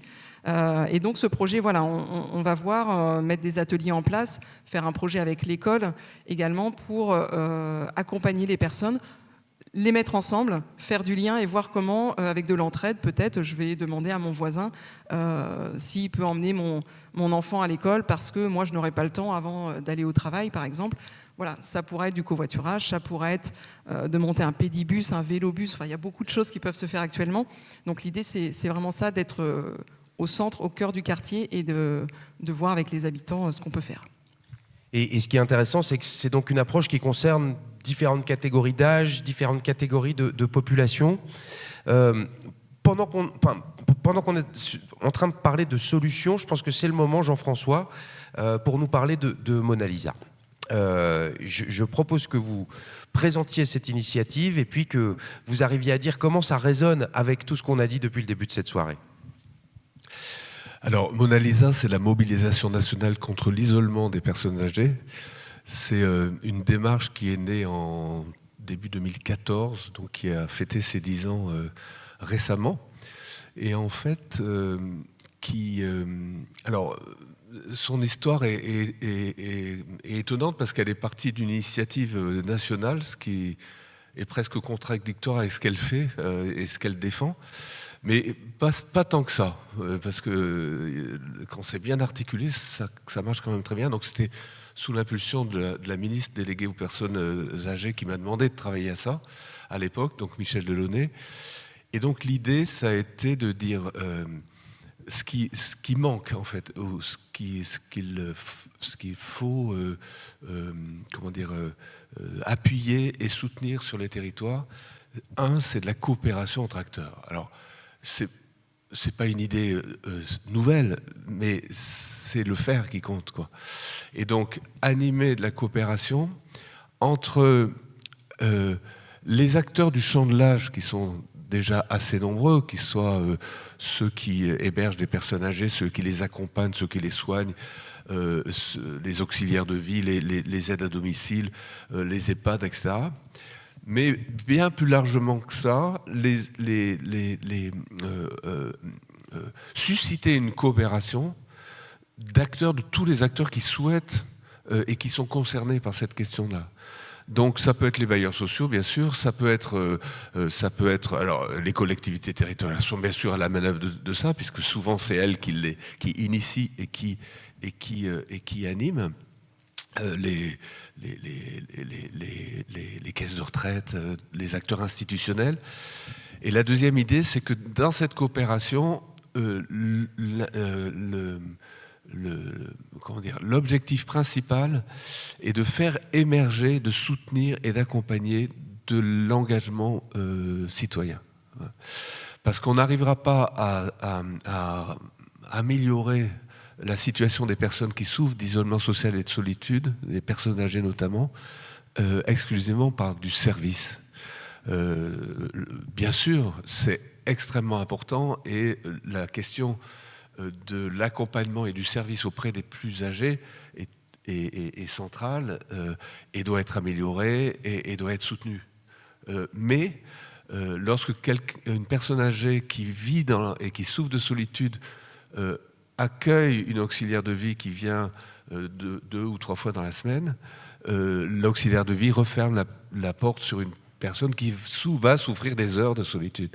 Et donc c'est comment on articule en fin de compte les services indispensables de soins, d'hébergement, etc., avec de la mobilisation citoyenne et une mobilisation citoyenne qui soit sur ce sujet-là, sur ce sujet de la remise en relation, et qui soit un engagement durable. Et pour ça, on défend, nous, l'idée de ce qu'on a appelé équipe citoyenne, c'est-à-dire sur un territoire, les acteurs qui coopèrent se donnent comme objectif de faire émerger ou de soutenir ou de s'articuler avec des équipes qui existent déjà, parce que des associations agissent déjà à partir de ce qui existe, de manière à mailler le territoire d'équipes citoyennes, de façon à ce que si une auxiliaire de vie va chez une personne âgée et qu'elle voit qu'il y a une question d'isolement, elle puisse faire le lien avec des citoyens qui vont pouvoir venir simplement entrer en relation avec cette personne et avoir des relations qui soient des relations de citoyen à citoyen. Et donc ces équipes citoyennes, c'est des équipes de bénévoles qui sont portés par une grande diversité d'acteurs. C'est-à-dire, ça peut être une équipe d'une grande association comme les Petits Frères des Pauvres, que je connais bien, mais ça peut être une équipe du Secours catholique, ça peut être une équipe portée par un CCAS, et beaucoup de CCAS sont à la manœuvre sur le sujet, portée par une EHPAD, une équipe de bénévoles qui s'est créée à partir des aidants, qui en fait ont visité leurs proches pendant quelquefois des mois et des années et qui ont envie de continuer à s'engager dans cette EHPAD. Ben, très bien, une équipe se crée. Et donc, quelle que soit l'institution qui porte cette équipe, l'équipe en fait peut être géolocalisée sur le territoire et elle s'engage dans une charte simple, mais qui fait que ça rend visible toutes ces équipes. Parce que lorsqu'elles sont portées par des institutions diverses, on ne sait plus où sont et qui fait quoi. Et donc, ça permet de faire émerger, j'allais dire, comme une offre citoyenne dédiée à l'isolement social qui n'existait pas. Et ce n'est pas une offre de service, c'est une offre d'engagement et de réciprocité citoyenne, mais qui est soutenue, qui est appuyée, qui bénéficie des partenariats avec les professionnels, ce qui fait que lorsqu'elles sont en relation avec une personne qui a des difficultés, soit sociales, soit de santé, ils peuvent assez rapidement être en lien avec les professionnels. Le lien se fait. Dans cette coopération et dans ce maillage d'équipes citoyennes, il y a vraiment des choses vraiment formidables qui se passent. Et aujourd'hui, depuis 10 ans, il y a 66 coopérations sur des départementales. Et il y a près de 1000 équipes citoyennes qui se sont créées. Donc, il y a sur des territoires, je pense à la Gironde par exemple, où il y a aujourd'hui 31 équipes citoyennes qui existent. Donc, 31 équipes citoyennes, en fait, réellement, ça devient un acteur de poids, un acteur très important. Et la question de l'isolement social est devenue un sujet extrêmement partagé et du coup qui monte en force de façon et le département fait pour une semaine de l'isolement social pour la première fois cette année. Et donc ces dynamiques-là sont des dynamiques qui sont longues, qui sont ascendantes. C'est-à-dire que c'est pas une méthode commune, c'est des principes en fait de soutien. Et donc ces coopérations se parlent en réseau. Il y a des commissions réseau entre les différentes coopérations. Et voilà un peu les principes de Mona Lisa. Alors je sais que sur l'ordre, Mona Lisa existe, a besoin d'être probablement dynamisée, mais Mona Lisa existe avec l'engagement de beaucoup d'acteurs. Alors j'espère que peut-être dans la salle, il y aura Il y a certains d'entre vous qui pourront en parler beaucoup mieux que moi, évidemment, puisque vous la connaissez de près. Merci Jean-François. J'en profite pour montrer votre premier ouvrage qui est disponible sur la table dehors, La fraternité, le défi de notre République.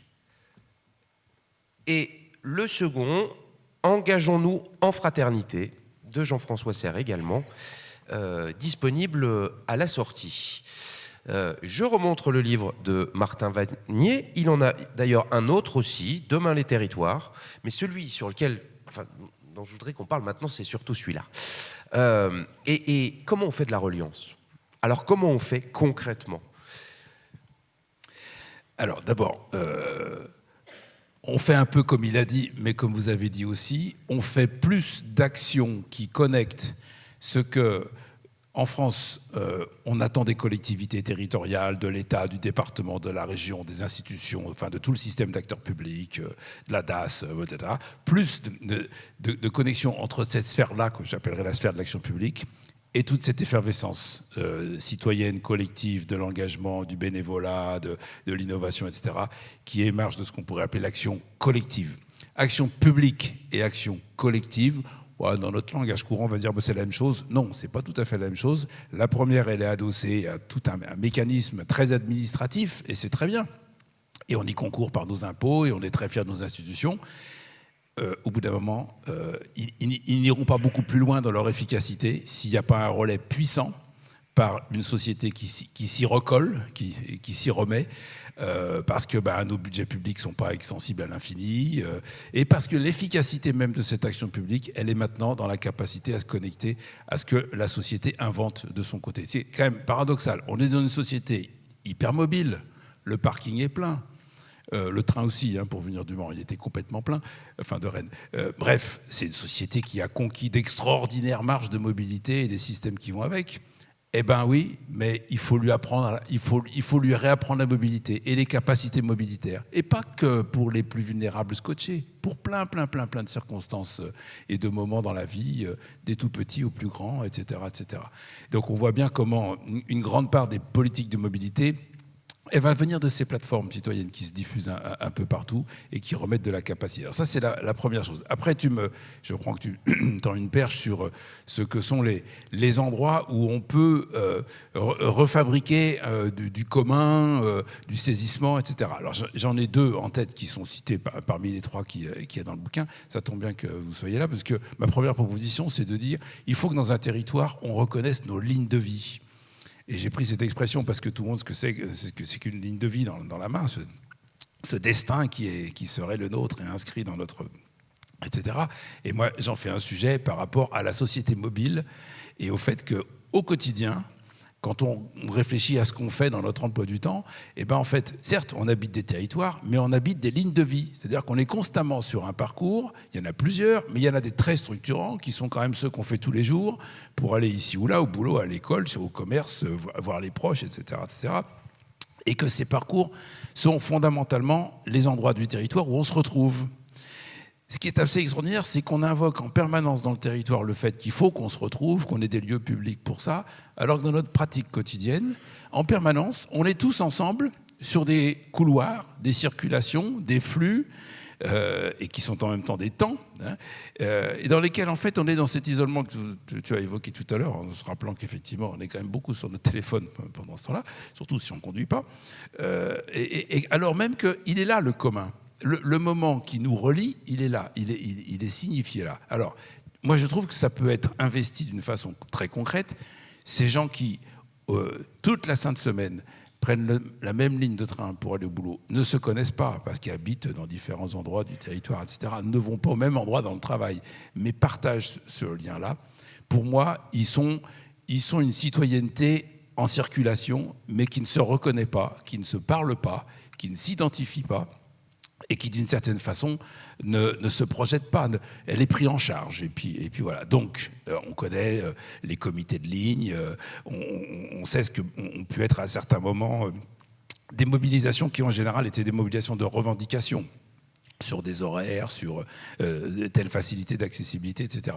Mais je trouve essentiel qu'un territoire, y compris le vôtre, puisse dessiner ses lignes de vie. et puis se dire, voilà, ma géographie à moi, c'est pas que des habitants, c'est des circulants. Ils sont où mes circulants? Ils vont d'où à où massivement? Qui sont-ils, ceux-là qui circulent ici, qui échangent là? Et qu'est-ce que je peux faire pour fabriquer une ligne de vie qui n'est pas simplement d'un point A à un point B, mais qui est un endroit où on chemine, où on s'arrête, où on repart, où il y a des haltes, où il y a des riverains, etc., pour que ça soit identifié comme, au sens propre du terme, la ligne de vie du territoire. C'est-à-dire ce qui le ramène à sa sauvegarde, à sa santé, à sa pérennité, etc. Alors, avec ça, on peut faire un tas de choses. Par exemple, on peut réfléchir à ce que c'est qu'un bon adossement entre un réseau de mobilité et un projet de territoire et son développement résidentiel, serviciel, etc. On est tous dans des pratiques qui consistent à être de plus en plus, quand on a recours à des commerces, à des services, dans le mécanisme de la halte. C'est-à-dire, je le fais en passant.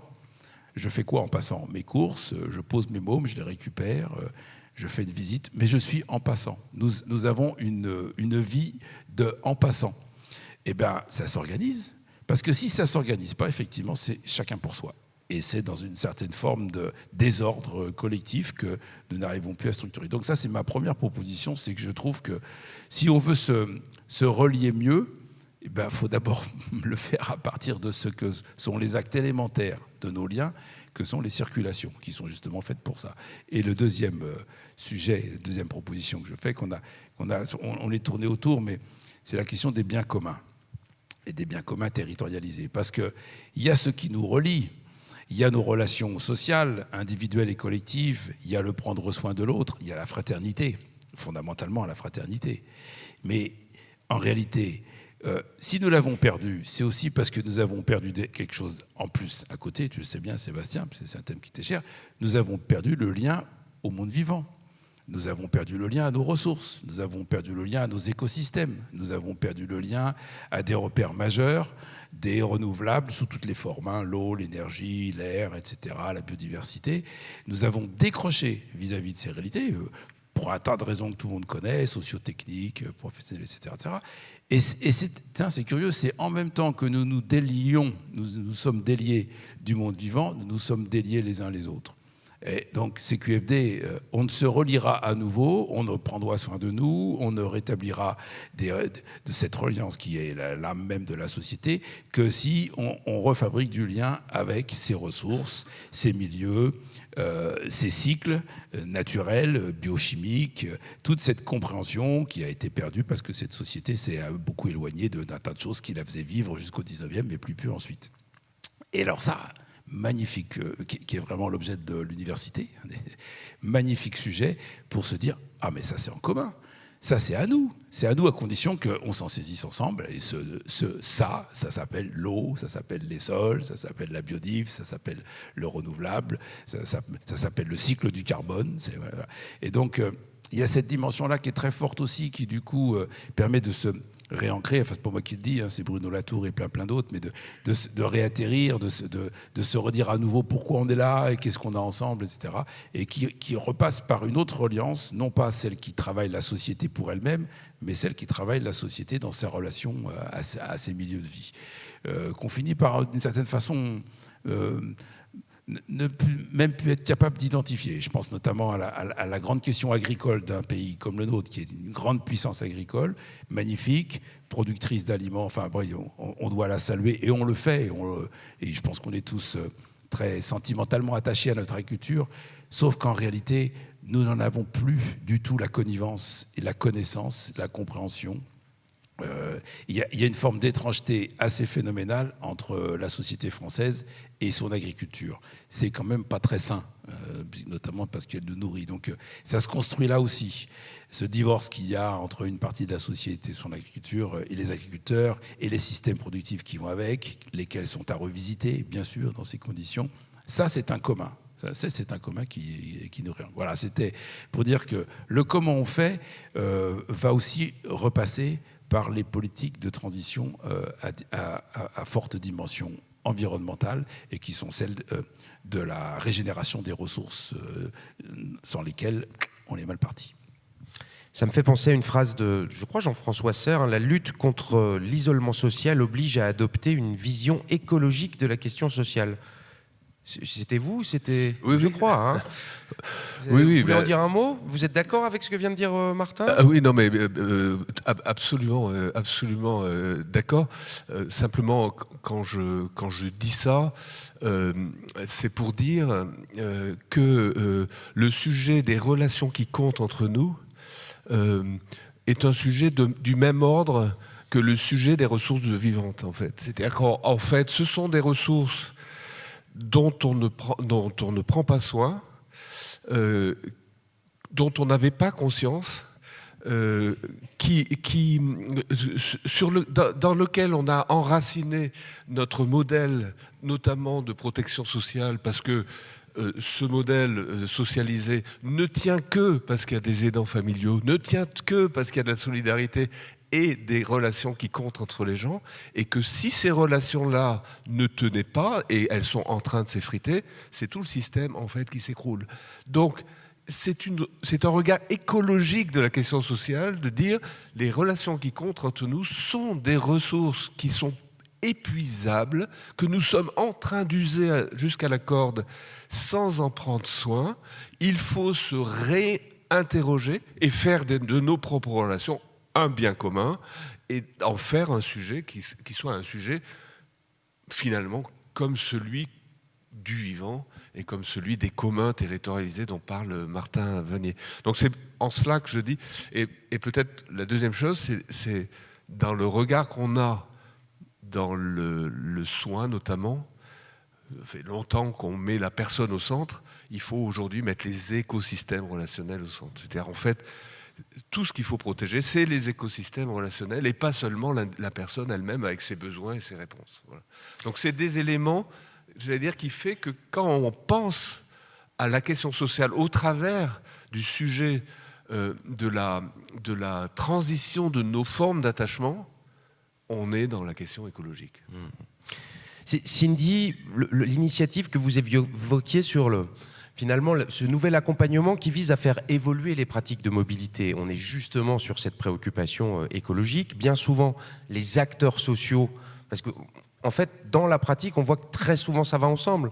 D'ailleurs, la plupart des militants associatifs ou des défendeurs, enfin des personnes qui s'engagent pour le social sont bien souvent des personnes qui s'engagent aussi sur les questions environnementales.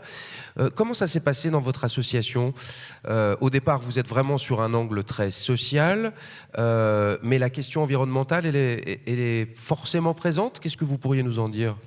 Alors, elle est de plus en plus prégnante et surtout, voilà, par rapport à toute l'évolution sociétale, effectivement, on l'inclut de plus en plus. Elle ne peut pas être dissociée. En fait, je pense qu'il ne faut pas voir les choses de façon séparée, mais plutôt de façon transversale. Voilà. De la même façon que la mobilité, elle est surtout tout votre parcours de vie. La mobilité, elle est indissociable de l'environnement. Enfin, voilà. Et moi, je prône en fait à chaque fois les discussions où on a tout un panel d'acteurs autour de la table parce que c'est tellement plus riche en fait quand on croise toutes les questions. Donc voilà, oui, on travaille beaucoup l'écologie. Alors non seulement sur ce projet, mais en fait même quand on accompagne nous on les appelle les bénéficiaires, hein, les personnes que nous accompagnons. Bien sûr, on sait qu'en milieu rural, on est très dépendant de la voiture, il faut le reconnaître, mais on les accompagne quand même aussi sur toutes les autres mobilités alternatives. Et puis qui nous amène aussi, vous parliez du train tout à l'heure, à refaire aussi du lien, parce que ce serait d'ailleurs un peu marrant de voir faire un sondage ce soir de qui est venu en voiture, tout seul ou à deux. Je pense que beaucoup de bains vont se lever. Mais en fait, de travailler aussi les autres mobilités, quand on est dans le train, quand on prend le bus, quand on vient à pied, quand on fait du vélo. Je ne sais pas si vous faites beaucoup de vélo. Voilà, moi, je fais beaucoup de vélo. Pour le coup, je suis cycliste. Et pour vous donner un exemple, quand je m'arrête à un feu rouge, une fois sur deux, les personnes vous disent bonjour. Ça change en fait les relations humaines. De ne plus être dans sa voiture. Donc on ne dit pas qu'il faut forcément laisser la voiture, mais en tout cas de travailler d'autres mobilités, ça ouvre aussi le champ des possibles et notamment le lien social en fait. C'est très intéressant. Je rappelle que l'Université populaire des transitions d'Argentan a eu des séquences sur les questions plus écologiques, sur les limites planétaires qu'évoquait Martin Vanier à l'instant, sur la question du vivant et du sol avec Marie-Monique Robin qui était là il n'y a pas très longtemps. Vous pouvez retrouver en replay ces conférences sur le YouTube de la ville d'Argentan. Beaucoup de questions, je crois que certaines se sont affichées tout à l'heure. On va répondre à quelques-unes des questions qui sont là, mais pour changer un peu de format, est-ce que quelqu'un veut poser une question depuis la salle ? Directement, par oral. Ça, c'est pour les timides, le texto, normalement, mais pour celles et ceux qui souhaitent apporter un témoignage, poser une question, est-ce que quelqu'un veut se lancer ou, je sais pas, peut-être, bon, monsieur le maire, il a l'habitude des micros, hein. Vous avez envie? Je vois pas de main qui se lève. Ici, voilà, madame, s'il vous plaît. Merci. Bonjour.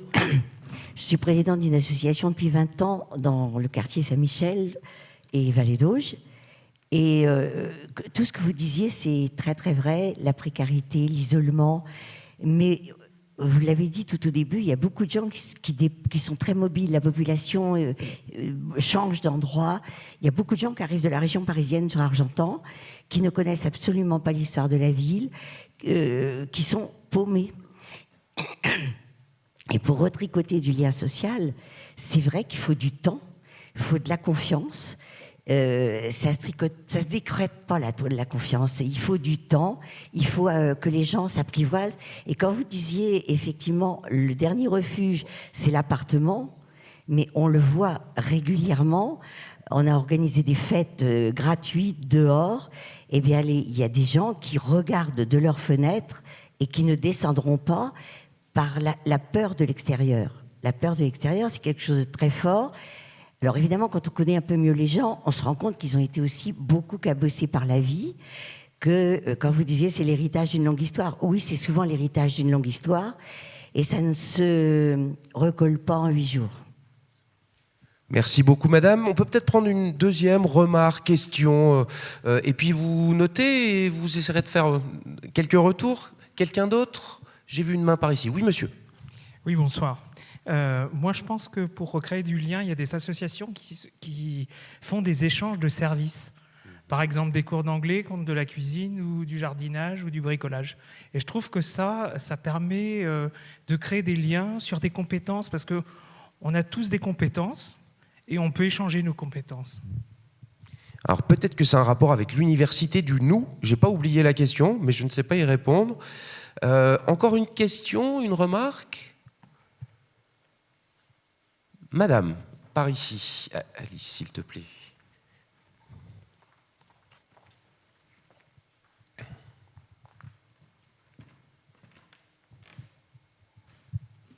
Oui, bonsoir.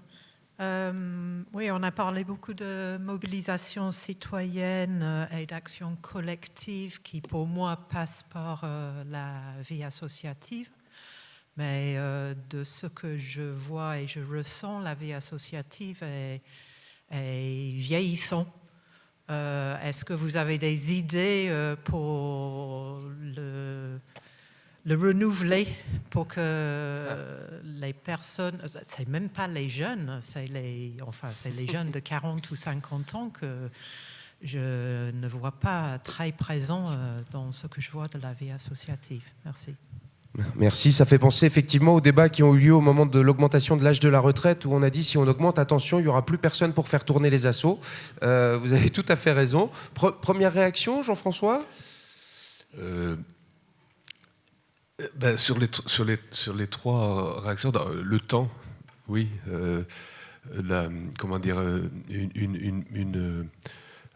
Une politique de lutte contre l'isolement social, c'est une politique de temps long. C'est une politique de construction de confiance. Donc je suis tout à fait évidemment d'accord avec vous. Sur l'échange de services, évidemment, c'est une très bonne idée. Moi, ce que je trouve important de garder en mémoire, c'est que les associations souvent proposent des activités ou des projets. Et elles ont raison de le faire. il ne faut pas qu'elles oublient, parce que c'est parfois le cas, que l'activité ou le service n'est qu'un prétexte aux relations.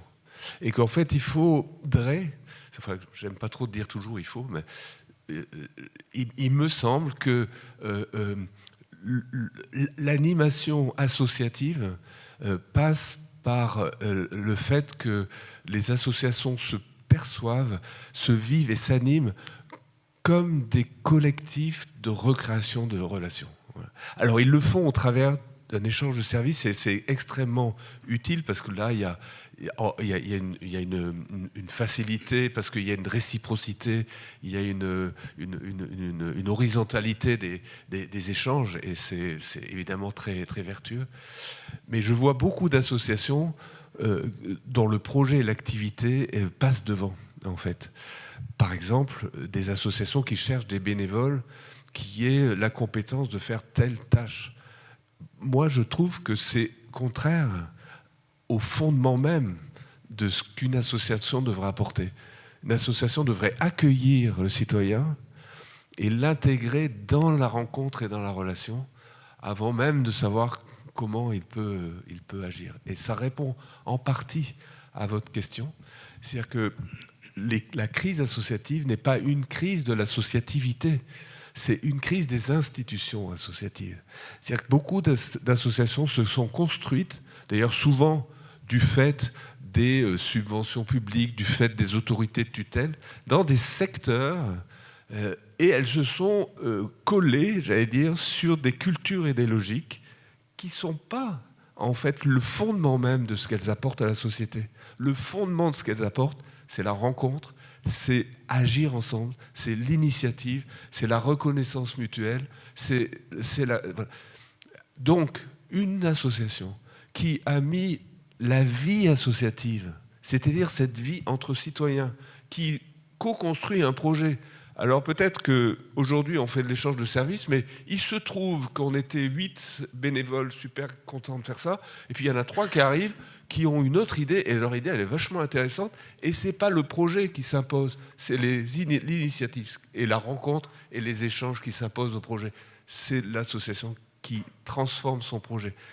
Dans une association où un candidat bénévole ou un citoyen volontaire arriverait, je vais dire arrive, dans une équipe où il est accueilli par d'autres citoyens, où la première accueil c'est comment tu vas, qui tu es, tiens, bois un café, et où en fin de compte, ce qu'il sent tout de suite, c'est qu'il va avoir là un réseau relationnel, qui est un réseau relationnel en plus autour d'une œuvre commune. Je vous assure qu'il n'y a plus de problème enfin, en tout cas, on a réglé en grande partie le problème de l'attractivité associative et de l'accueil de tous les âges. Donc, je crois que c'est un peu le chemin qu'il faudrait prendre. Et juste pour terminer, n'oubliez pas, il y a le mail là, du clic de l'ordre pour Mona Lisa. Vous aurez toutes les références après cette conférence. Cindy, Martin, vous voulez une réaction? Cindy? Ok. C'était trois apports très utiles à nos échanges. Vous avez raison, madame, parce qu'on avait le chiffre, hein, on a vu, à un moment donné, plus de 30% de votre population est là depuis moins de 5 ans. Les territoires de brassage, et évidemment dans le grand bassin parisien, très grand, ok, mais enfin quand même, géographiquement parlant, c'est encore le bassin parisien, et ben le brassage est considérable. Il génère le contraire de ce qu'on pourrait imaginer, c'est-à-dire oh bah, si ça brasse, on se rend compte, ça mélange les gens, ça les fait se côtoyer. Non, ça les isole. Oui, ça les isole, ça les met côte à côte et ça fabrique une société un peu pulvérisée où effectivement l'unité sociale de base devient le ménage, mais enfin le ménage à 1,9 personnes, c'est pas extraordinaire comme cas de sociabilité. Comment est-ce que on essaye d'accélérer le processus que vous avez fort bien dit comme étant un processus humain qui demande du temps, qui demande parfois une génération. Vous avez le nombre de gens qui disent « Moi, je suis d'ici, je suis pas d'ici, ça fait 25 ans que je suis là, ou 30 ans, mais enfin, je suis toujours un peu un étranger pour ceux qui m'ont accueilli, parce qu'il faut le temps pour que... » Voilà. Je pense qu'il faut revenir à des choses assez élémentaires. D'ailleurs, vous les avez évoquées, même si vous dites « Les gens regardent depuis la fenêtre », la fête. Pourquoi nos sociétés ont-elles inventé la fête? Et je pense parmi les toutes premières inventions. Et voilà, sans doute pour que du brassage qui amène de l'étranger et qui amène des gens avec lesquels les liens de confiance ne sont pas immédiatement là, on puisse faire quelque chose d'autre. La fête, la nourriture. Alors ça tombe bien parce qu'on est dans un pays qui quand même adore manger et sait le faire à peu près dans toutes les régions. C'est un sujet magnifique, y compris avec les jeunes générations qui sont contrairement à ce qu'on pourrait croire, pas complètement dévorés par la malbouffe. Donc il y a des très belles choses à faire autour de ça. Et puis, c'est pas nouveau, mais c'est tellement précieux et c'est tellement central. C'est l'école. Parce que, ok, ça brasse. Oui, vous avez vu le taux de foyers monoparentaux concernés par les problèmes dont on parle ce soir. Voilà, moi je crois énormément, mais bien sûr, je ne connais pas un élu de la République qui n'est pas conscient de ça, au pouvoir duplicateur de société de l'école. Bon, l'école est un enjeu en soi, mais tellement au-delà, si bien qu'on a énormément envie de faire du projet collectif, du projet de territoire, du projet de société à partir de l'école, surtout si la communauté éducative en est d'accord. J'ai trouvé très juste votre appel à l'échange de... je préfère, moi, l'échange de compétences à l'échange de services. Parce que ça permet justement de mettre dans le schéma de l'échange la première reconnaissance selon laquelle, alors j'aurais éventuellement une compétence à échanger. Moi qui dans tout mon métier, toute ma vie, l'a vu être dénié, cette compétence éventuellement, je parle à un tas de gens qui professionnellement ne peuvent pas se dire qu'ils sont dans un métier de compétence et puis tout d'un coup, si finalement, il y a une compétence sociale, il y a une compétence culturelle, il y a une compétence de savoir-être, donc c'est magnifique cette notion d'échange de compétences parce que ça donnerait envie de créer une politique du territoire de compétences, c'est-à-dire un territoire qui ne reconnaît pas des compétences socio-techniques identifiées professionnellement dans le champ de l'industrie, etc., mais les prendrait dans une acception sociale. Et puis, la dernière, je l'ai notée, excuse-moi Sébastien, je me dépêche. Oui, alors, la société vieillissante. J'ai beaucoup apprécié que vous disiez que... le problème du monde associatif n'était pas un problème d'associativité. Voilà. Alors moi, j'ai envie de croire que le problème de notre société vieillissante, incontestable, n'est pas un problème de vieillissement. Enfin, c'est un paradoxe, bien sûr, mais je veux dire par là, ok, on est âgé là, dans la salle, moi je me mets dans le paquet, je ne dis pas mon âge, mais oui, on constate tous ensemble ici que notre moyenne d'âge s'est élevée. Il va falloir qu'on s'y fasse, parce que c'est notre destin démographique. Et il ne va pas spectaculairement changer, même si une politique migratoire qu'on appelle de nos voeux pour un certain nombre d'entre nous viendrait régénérer un certain nombre de choses, notamment la capacité d'emploi de ce pays, n'empêche que nous allons être une société plus vieille, avec plus de personnes âgées, voire même plus de personnes très âgées et dépendantes, etc. Tout le défi, c'est de faire de cette société vieillissante autre chose qu'une société de vieux, au sens où on le disait dans les années 60, 70. Et moi, je veux croire, bien sûr, parce que porté par cette énergie, comme vous, je pense, à la capacité de mobiliser une énergie entre 60 et 80 balais. Parce que je pense qu'elle... Et là, on va retrouver l'échange de compétences, parce que la compétence... ça s'accumule un peu avec l'expérience quand même. Enfin, ça se fabrique dans le temps, là aussi, comme dans la confiance. Donc voilà, je me dis, ok, parce que je sens ce trouble, j'en discute beaucoup avec les étudiants. Comment ça, un tiers de la société aura 60 ans et plus? Mon Dieu, à quoi ça va ressembler? À quoi allons-nous ressembler? Mais à ce que nous allons mettre dedans. Il y a une formule que j'aime bien qui consiste à dire ne nous demandons pas quel monde nous allons laisser à nos enfants, comme on dit souvent, mais demandons-nous plutôt quels enfants nous allons laisser au monde, qui est le principe de responsabilité. Mais ce n'est pas que les enfants que nous allons laisser au monde, nous allons aussi les laisser des adultes vieillissants. Et je pense qu'il faut que nous soyons extrêmement attentifs et inventifs à l'énergie sociale dont ils seront porteurs, parce que c'est la clé pour que ça ne soit pas la grande déprime. Merci Martin. Donc juste, j'en profite pour rebondir. Il y a justement une question qui dit comment motiver les personnes à faire des enfants. C'est peut-être une solution pour favoriser le lien. Cindy. Je n'ai pas la réponse à cette question, mais je rebondis sur ce que Madame disait, notamment les personnes qui descendent pas alors que voilà ils regardent à la fenêtre. C'est vrai que des fois il y a aussi cette question beaucoup de la confiance en soi. Finalement, les gens n'osent pas descendre. Dans la mobilité, on la retrouve beaucoup aussi. Sébastien, on n'avait pas de voiture. J'ai envie de vous dire, allez louer une voiture, c'est facile. Non, c'est pas si facile que ça. Donc en fait, nous, le cœur de notre métier, c'est aussi d'accompagner les gens. Parce que, oui, d'aller demander un renseignement, d'aller au guichet de la gare, nous, là, quasiment l'ensemble de la salle, ça nous paraît simple. Mais en fait, quand on n'a pas les codes sociaux, quand on s'éloigne, quand on s'enferme, parce que vous disiez, on crée sa solitude, c'est très, très compliqué, en fait. Et nous, ce qu'on appelle les freins psychologiques sont très présents. Voilà, un frein financier, on se dit, bon, bah, voilà, il faut travailler. Un frein matériel, ma voiture est cassée, je la répare. Mais un frein psychologique, c'est très très dur. Ça se travaille vraiment sur du moyen, voire du long terme. Et donc nous, on travaille vraiment ça avec les personnes. On les accompagne pour, même physiquement, aller réserver un billet, prendre une ligne de bus. Vous n'avez jamais pris le bus, dans quel sens on prend la ligne de bus? C'est pas si facile que ça. Je la prends dans le mauvais sens, je me retrouve en territoire inconnu. Voilà, c'est très très compliqué. Donc voilà, nous, c'est vraiment le cœur de notre métier. On essaye, en tout cas, d'accompagner un maximum de personnes. Et je prendrai 2 exemples, si vous permettez, de parcours qui sont significatifs pour vous dire qu'on accompagne vraiment tout type de personnes. Mais voilà, c'était un monsieur, par exemple, sortant de prison, qui se retrouvait seul. Vous sortez de prison, vous n'avez pas de famille, vous êtes tout seul. Et donc, on lui a permis, on l'a accompagné pour qu'il repasse son permis. Il a réobtenu son permis, ça lui a permis d'aller en emploi, de créer son auto-entreprise en espace vert, donc de refaire du lien, parce qu'il faut qu'il démarche des particuliers, etc. Et ça lui a permis de récupérer la garde également de sa fille. Donc là, c'est vraiment un parcours extraordinaire pour lui suite à une sortie de prison.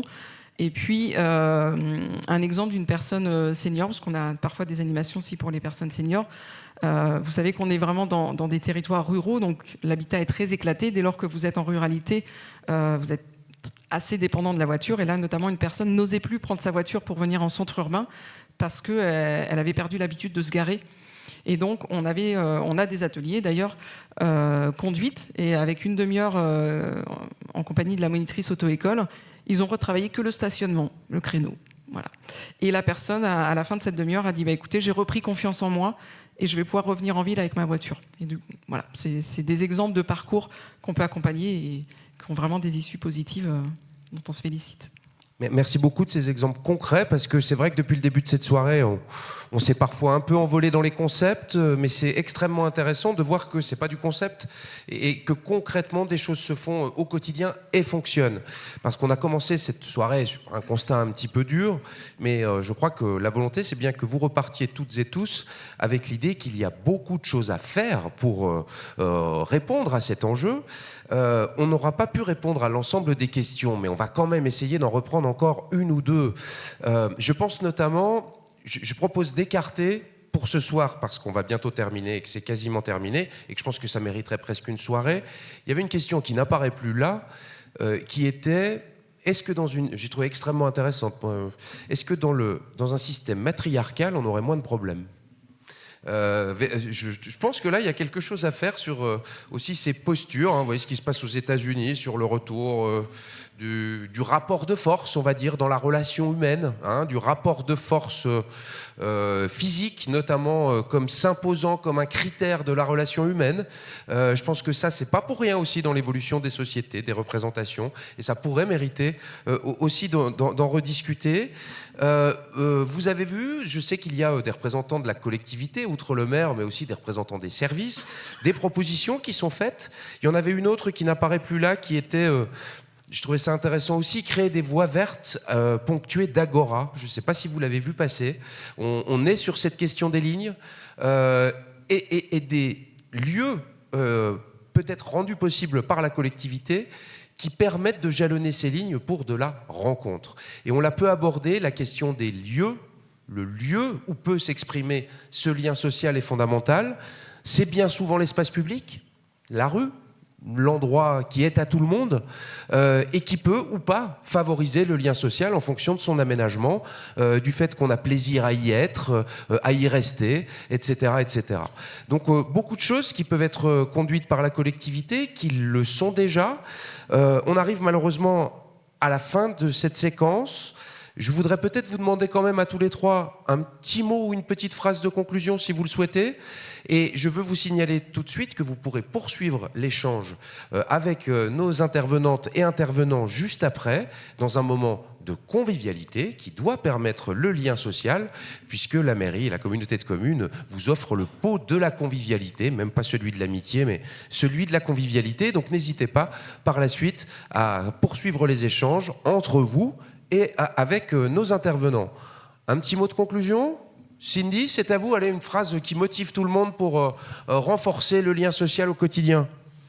Oui, moi après, vraiment très bref, mais je vous inviterai juste, voilà, si vous avez envie d'échanger avec nous, on est une association très à l'écoute, alors on travaille beaucoup avec les collectivités, mais on est très disponible également pour échanger avec vous et faire évoluer en fait ces questions de mobilité et de lien social. Donc vraiment, n'hésitez pas à venir vers nous, à nous solliciter pour des temps d'échange, des conférences, des animations, enfin vraiment tout type de choses, parce que voilà, nous on est une équipe de salariés, mais en fait on se nourrit aussi de tout ce qu'on peut avoir autour de nous, et donc voilà, ensemble, j'ai envie de dire, on ira plus loin du coup.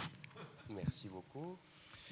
Moi je voulais réagir à un mot que tu as prononcé tout à l'heure, c'est celui de transformation, parce que c'est celui qui permettait d'attraper à la fois le positif et le négatif dans tout ce qui bouge, et parce que ça fait partie de la phrase d'exergue du bouquin, ce qui nous transforme, c'est ce qui nous relie autrement. Et voilà, je vous livre cette phrase pour me dire que c'est une forme d'espoir. Hein. C'est très beau. C'est un exercice difficile de faire la phrase. Mais en Surtout fait, que je ne vous avais pas prévenu en plus. Oui. Non, mais simplement, moi, peut-être j'aurais aimé appuyer sur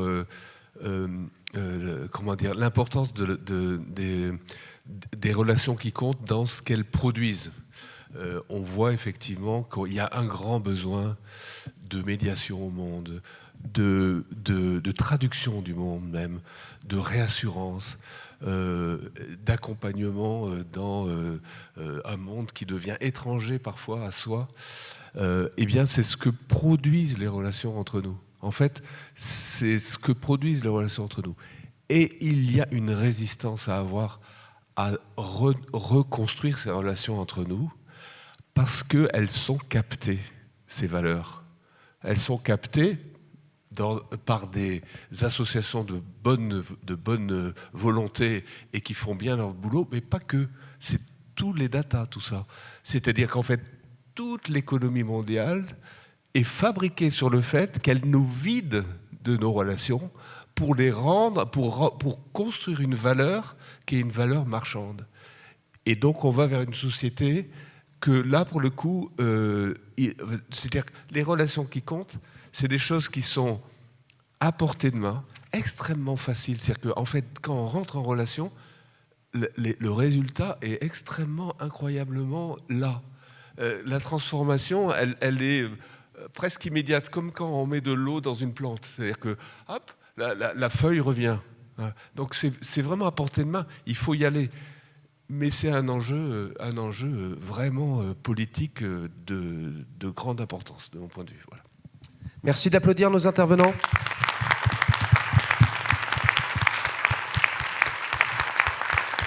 Et merci au public d'avoir joué le jeu, aussi bien pour les questions par texto qu'en live.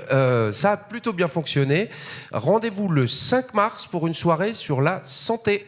Bonne soirée à toutes et tous et rendez-vous juste dans la salle à côté. 27 mars, c'est le 5 juin, je me suis trompé. 27 mars, tout est en ligne sur le site de la communauté de communes. Bonne soirée.